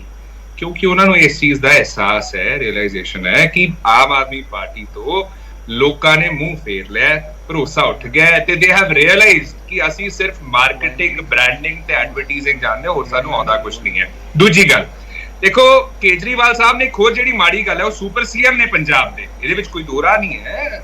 ਗਲੋਸਟਰ ਦੇ ਵਿੱਚ ਜਿਹੜੀ ਉਹ ਗੱਡੀ ਸੀ, ਸਨਰੂਫ 'ਚ ਮੂਹਰੇ ਖੜੇ ਸੀ, ਹਾਲਾਂਕਿ ਪੰਜਾਬ ਦੇ ਮੁੱਖ ਮੰਤਰੀ ਲੈਫਟ ਸਾਈਡ ਤੋਂ ਵਿੰਡੋ ਦੇ ਵਿੱਚ ਬਾਹਰ ਸੀਗੇ ਤੇ ਦਿੱਲੀ ਦੇ CM ਜਿਹੜੇ ਆਊਟਸਾਈਡਰ ਨੇ ਉਹ ਫਰੰਟ ਤੇ ਮੇਨ ਪੋਜੀਸ਼ਨ। ਤੋਂ ਇਹ ਨਾ ਗੌਰਵ ਜੀ, ਜਿਹੜੇ ਲੋਕ ਸਮਝ ਸਕਦੇ ਆ, ਦੇਖ ਸਕਦੇ ਆ, ਐਨਾਲਾਈਜ਼ ਕਰ ਸਕਦੇ, ਉਹਨਾਂ ਨੂੰ ਪਤਾ ਲੱਗ ਗਿਆ ਵੀ ਕੇਜਰੀਵਾਲ ਸਾਹਿਬ ਦੇ ਹੱਥ ਵਿੱਚ ਡੋਰ ਹੈ। Since is the super CM, VOTING percentage ਇੰਨੇ ਥੱਲੇ ਗਈ ਹੈ, ਤੁਸੀਂ ਕਮੈਂਟ ਤੇ ਕਿਉਂ ਨਹੀਂ ਕਰਦੇ? ਕੇਜਰੀਵਾਲ ਸਾਹਿਬ, ਤੁਹਾਨੂੰ ਕਰਨਾ ਚਾਹੀਦਾ ਸੁਪਰ CM ਪੰਜਾਬ ਦੇ ਵਿੱਚ। ਦੂਜੀ ਗੱਲ, ਇਹਨਾਂ ਦੇ ਲੀਡਰਸ ਬੜਾ ਠੋਕ ਕੇ ਕਹਿੰਦੇ ਸੀਗੇ 92 MLA ਸਾਡੇ ਆਏ ਪੰਜਾਬ ਚੋਂ, ਸੰਗਰੂਰ 10 ਵਜੇ ਤੱਕ ਬੈਠੇ ਰਹਿੰਦੇ ਸੀ, ਰਾਤ ਤੱਕ ਕੈਂਪੇਨ ਕਰਦੇ ਸੀ। ਇਹ ਤਾਂ ਮਾੜੀ ਗੱਲ ਹੈ। ਤੁਹਾਡੇ ਦਿੱਲੀ ਦੇ ਮੁੱਖ ਮੰਤਰੀ, ਤੁਹਾਡੇ ਸਿਸੋਦੀਆ ਸਾਹਿਬ, ਤੁਹਾਡੇ ਸਾਰੇ MLAs, ਮਿਨਿਸਟਰਸ ਸਾਰੇ ਸੰਗਰੂਰ ਦੇ ਬਾਈ ਇਲੈਕਸ਼ਨ 'ਚ ਹੀ ਲਾਦੇ। ਤੁਸੀਂ ਗਵਰਨੈਂਸ ਕਿਹੜੇ ਵਾਲੇ ਕਰੋਗੇ? ਉਹ ਜਿਹੜੇ ਵਾਅਦੇ ਸੀਗੇ ਲੋਕ ਡੀਕਦੇ, ਉਹ ਹਰੀ ਸਿਆਹੀ ਨੂੰ, ਹਰੇ ਪੈਨ ਨੂੰ ਕਿੱਥੇ ਗਵਾਚ ਗਿਆ ਹੈ? ਅੱਛਾ, ਤੀਜੀ ਗੱਲ, ਇਹ ਖਾਸ ਆਦਮੀ ਪਾਰਟੀ ਬਣ ਚੁੱਕੀ ਹੈ। ਦੇਖਿਆ ਵੀ ਹੋਊਗਾ, ਇੰਡੇਵਰਸ, ਫੋਰਚੂਨਰਸ, ਗਲੋਸਟਰਸ, ਉਹਨਾਂ ਦੇ ਵਿੱਚ 40-40, 50-50 ਲੱਖ ਦੀਆਂ ਗੱਡੀਆਂ ਚੜ੍ਹਦੇ ਹੈ। ਉਹ ਵੈਗਨਾਰ ਕਿੱਥੇ ਗਈ ਇਹਨਾਂ ਦੀ? ਤੇ ਨਾਲੇ ਆਪਣਾ ਮੈਂ ਇਹਨਾਂ ਨੂੰ ਭੁੱਲਰ ਸਾਹਿਬ ਨੂੰ ਕਹਿਣਾ ਚਾਹਣਾ ਹੈ, ਕਹਿੰਦੇ ਕਿ ਕੁਝ ਲੀਡਰਸ BJP ਚਲੇ ਗਏ, ਸਮੁੰਦਰ ਚੋਂ ਇੱਕ ਅੱਧੀ ਬਾਲਟੀ ਨਿਕਲ ਜੇ ਕੋਈ ਬੜਾ ਫਰਕ ਨਹੀਂ ਪੈਂਦਾ। ਤੇ ਮੈਂ ਇਹੀ ਕਹੂੰਗਾ, इंश्योर करती हवाओं को कह दीजिए साहब, हमने बड़े तूफानों का आना जाना देखा है। कांग्रेस कल भी कायम सी, अज भी कायम है ते अगे भी कायम रहूगी। ते जितों तक श्रोमणी अकाली दल है, ये पंथक एजेंडे ਨੂੰ ਚੱਕੋ ਭੁੱਲਰ ਸਾਹਿਬ, बड़ा अच्छा लगूगा, लेकिन सिर्फ इलेक्शन दे टाइम पे ना करा करो, अदरवाइज भी करा करो। पर मैं खड़ियाल साहब, मेरा तो सवाल बहुत सीधा सीगा, ਇਹ VOTING ਘੱਟ ਹੋਈ ਹੈ ਤਾਂ ਇਸ ਦੇ ਵਿੱਚ ਕਾਂਗਰਸ ਨੂੰ ਜਿੱਤ ਕਿਉਂ ਲੱਗ ਰਹੀ ਹੈ? ਤੁਹਾਨੂੰ ਲੱਗਦਾ ਕਿ ਫਿਰ ਤਾਂ VOTING ਜੇ 50% ਵੀ ਰੱਖ ਲਈਏ, 15 ਲੱਖ ਵੋਟਾਂ ਸੀ ਤਾਂ ਕਰੀਬ 7.5 ਲੱਖ ਵੋਟ ਪਈ ਹੈ। ਤਾਂ ਜਿੱਥੇ ਆਮ ਤੌਰ ਤੇ MP ਦੇ ਇਲੈਕਸ਼ਨ ਦੇ ਵਿੱਚ VOTING ਪਰਸੈਂਟੇਜ ਤੋਂ ਬਾਅਦ VOTING ਮਾਰਜਨ ਜਿਹੜਾ ਹੁੰਦਾ ਜਿੱਤ ਦਾ 3-3, 4-4 ਲੱਖ ਹੋ ਜਾਂਦਾ, ਇੱਥੇ ਤਾਂ ਹੁੰਦਾ ਹੋਇਆ ਨਜ਼ਰ ਨਹੀਂ ਆਏਗਾ। ਤਾਂ ਫਿਰ ਇਹ ਤੁਹਾਨੂੰ ਨਹੀਂ ਲੱਗਦਾ ਕਿ ਕਨਫਿਊਜ਼ਨ ਵਾਲੀ ਸਥਿਤੀ ਹੈ ਕਿ ਜੇ ਵੋਟਰਾਂ ਨੂੰ ਹੁਣ ਤੱਕ ਕਨਫਿਊਜ਼ ਕੀਤਾ ਜਾਂਦਾ ਰਿਹਾ ਤਾਂ ਇਸ ਵਾਰ ਵੋਟਰਾਂ ਨੇ ਕਨਫਿਊਜ਼ ਕਰਤਾ ਘੱਟ ਵੋਟਾਂ ਪਾ ਕੇ? ਗੌਰਵ ਜੀ ਐਤਕੀ ਪਤਾ ਕੀ ਦੇਖੋ, ਇੱਕ ਤਾਂ ਬੂਥ ਤੋਂ ਬੜਾ ਕੁਝ ਪਤਾ ਲੱਗ ਜਾਂਦਾ ਹੈ। ਸਾਡੀ ਬੜੀ ਕਲੈਰਿਟੀ ਸੀਗੀ ਬੂਥਸ ਦੇ ਨਾਲ, ਇੱਕ ਬੜੀ ਵਧੀਆ ਕੋਆਰਡੀਨੇਸ਼ਨ ਸੀ। ਪਤਾ ਲੱਗ ਜਾਂਦਾ ਹੈ ਵੀ ਕਿਹਦੇ ਹੱਕ ਦੇ ਵਿੱਚ ਜਿਹੜੀ ਇਹ ਹਵਾ ਚੱਲ ਰਹੀ ਹੈ ਉਹ ਕਾਂਗਰਸ ਪਾਰਟੀ ਦੇ ਹੱਕ ਦੇ ਵਿੱਚ ਚੱਲੀ ਹੈ ਐਤਕੀ, ਤੇ ਟਾਈਮ ਇਸ ਚੀਜ਼ ਦਾ ਗਵਾਹ ਹੋਊਗਾ। ਨਹੀਂ, ਪਰ ਤੁਹਾਡਾ ਉਮੀਦਵਾਰ ਜਿੱਥੋਂ ਆਂਦਾ ਸਰ ਧੂਰੀ ਤੋਂ, ਉੱਥੇ ਵੀ VOTING ਪਰਸੈਂਟੇਜ ਇਨਫੈਕਟ ਸਭ ਤੋਂ ਘੱਟ VOTING ਧੂਰੀ ਦੇ ਵਿੱਚ ਹੋਈ ਹੈ। ਹੁਣ ਤੁਸੀਂ ਉਹ ਭਗਵੰਤ ਮਾਨ ਦਾ ਵੀ ਜ਼ਿਕਰ ਕਰੋਗੇ, ਪਰ ਤੁਹਾਡਾ ਕੈਂਡੀਡੇਟ ਵੀ ਤਾਂ ਉੱਥੇ ਹੀ ਰਿਹਾ ਨਾ MLA। ਦੇਖੋ, ਮੈਂ ਤੁਹਾਨੂੰ ਉਹੀ ਗੱਲ ਕਹਿ ਰਿਹਾ ਸੀਗਾ, ਇੱਕ ਵੀ ਪਾਇਲਟ ਪ੍ਰੋਜੈਕਟ ਨਹੀਂ, ਇੱਕ ਵੀ ਅੱਛੀ ਪਾਲਿਸੀ ਨਹੀਂ, ਇੱਕ ਵੀ ਹਸਪਤਾਲ ਨਹੀਂ, ਸਕੂਲ ਨਹੀਂ, ਮੈਡੀਕੇਅਰ ਕੋਈ ਨਹੀਂ। ਤੁਸੀਂ ਵੋਟਾਂ ਕਿਹੜੇ ਬੇਸਿਸ ਤੇ ਮੰਗ ਲਓਗੇ? ਸਿਰਫ ਆਪਣਾ ਹਵਾਈ ਗੱਲਾਂ ਦੇ ਬੇਸਿਸ ਤੇ ਨਹੀਂ ਉਹ ਲੋਕ ਵੋਟ ਪਾਉਂਦੇ। ਧੂਰੀ ਦੇ ਵਿੱਚ ਤੁਹਾਨੂੰ ਪਤਾ ਰਿਪਰੈਜ਼ੈਂਟੇਟਿਵ ਭਗਵੰਤ ਮਾਨ ਸਾਹਿਬ ਨੇ। ਜੇ ਭਗਵੰਤ ਮਾਨ ਸਾਹਿਬ ਤੋਂ ਲੋਕ ਸੈਟੀਸਫਾਈਡ ਹੁੰਦੇ, ਉਹਨਾਂ ਦੇ ਕੈਂਡੀਡੇਟ ਦੇ ਵਿੱਚ ਆਪਦਾ ਫੇਥ ਰੀਇੰਫੋਰਸ ਕਰਨਾ ਚਾਹੁੰਦੇ, ਉਹ ਭਾਰੀ ਮਾਤਰਾ ਦੇ ਵਿੱਚ ਬਾਹਰ ਆਉਂਦੇ। ਲੇਕਿਨ ਘੱਟ ਮਾਤਰਾ ਦੇ ਵਿੱਚ ਤਾਂ ਹੈ ਬਿਕੋਜ਼ ਉਹ ਆਪਣਾ ਆਮ ਆਦਮੀ ਪਾਰਟੀ ਤੋਂ ਮੂੰਹ ਫੇਰ ਚੁੱਕੇ ਹੈ, ਆਮ ਆਦਮੀ ਪਾਰਟੀ ਨੂੰ ਰਿਜੈਕਟ ਕਰ ਚੁੱਕੇ ਹੈ। ਤੇ ਟਿਪ ਆਫ ਦੀ ਆਈਸਬਰਗ ਹੈ ਆਪਣਾ। ਜੇ 3 ਮਹੀਨਿਆਂ ਦੇ ਵਿੱਚ ਇੰਨੀ ਡਿਸਅਪਾਇੰਟਮੈਂਟ ਹੈ ਨਾ, ਤੁਸੀਂ ਦੇਖੋਗੇ MC ਇਲੈਕਸ਼ਨ ਦੇ ਵਿੱਚ, ਪੰਚਾਇਤ ਇਲੈਕਸ਼ਨ ਦੇ ਵਿੱਚ, ਅਸੈਂਬਲੀ ਇਲੈਕਸ਼ਨ ਦੇ ਵਿੱਚ ਤੇ 2024 ਦੇ ਵਿੱਚ Congress party ground breaking results ਨਾਲ ਜਿੱਤੂਗੀ। ਤੇ ਲਾਸਟ ਹੈ BJP ਨੂੰ ਮੇਰਾ ਇੰਨਾ ਹੀ ਕਹਿਣਾ ਹੈ, ਇਹ ਕਹਿੰਦੇ ਕਾਂਗਰਸ ਪਾਰਟੀ ਨੇ ਵੀ ਸੁਪਨੇ ਦਿਖਾਏ ਸੀਗੇ BJP ਦਾ ਡਬਲ ਕਰਨਾ ਫਾਰਮਰਸ ਇਨਕਮ, 2014 ਦਾ ਕਿਹਾ ਹੋਇਆ ਹੈ। ਅੱਜ ਤੱਕ ਨਾ 15 ਲੱਖ ਦਿੱਤਾ, ਨਾ 2 ਕਰੋੜ ਜੌਬਸ ਇੱਕ ਸਾਲ ਦੀ ਦਿੱਤੀਆਂ, ਨਾ ਤੁਸੀਂ ਆਪਣਾ ਫਾਰਮਰਸ ਇਨਕਮ ਡਬਲ ਕੀਤੀ, ਨਾ ਡੀਜ਼ਲ ਪੈਟਰੋਲ ਦੇ ਰੇਟ ਘਟਾਏ। ਸੋ ਉਹਦਾ ਵੀ ਖਾਮਿਆਜ਼ਾ ਜਿਹੜਾ ਸਟੈਪ ਮਦਲੀ ਟ੍ਰੀਟਮੈਂਟ ਪੰਜਾਬ ਨਾਲ, ਚਲੋ ਮੈਂ ਬਾਕੀ ਮਤਰੇਈ ਸਲੂਕ ਦਾ ਜਵਾਬ ਹੈ ਕਿ ਸੰਗਰੂਰ ਦੇ ਲੋਕ ਦੇਣਗੇ। BJP ਜਿਹੜਾ ਸਟੈਪ ਮਦਲੀ ਟ੍ਰੀਟਮੈਂਟ ਪੰਜਾਬ ਨਾਲ ਕਰਦੀ ਹੈ ਉਹਦਾ ਜਵਾਬ ਦੇਣਗੇ ਵੋਟਰ।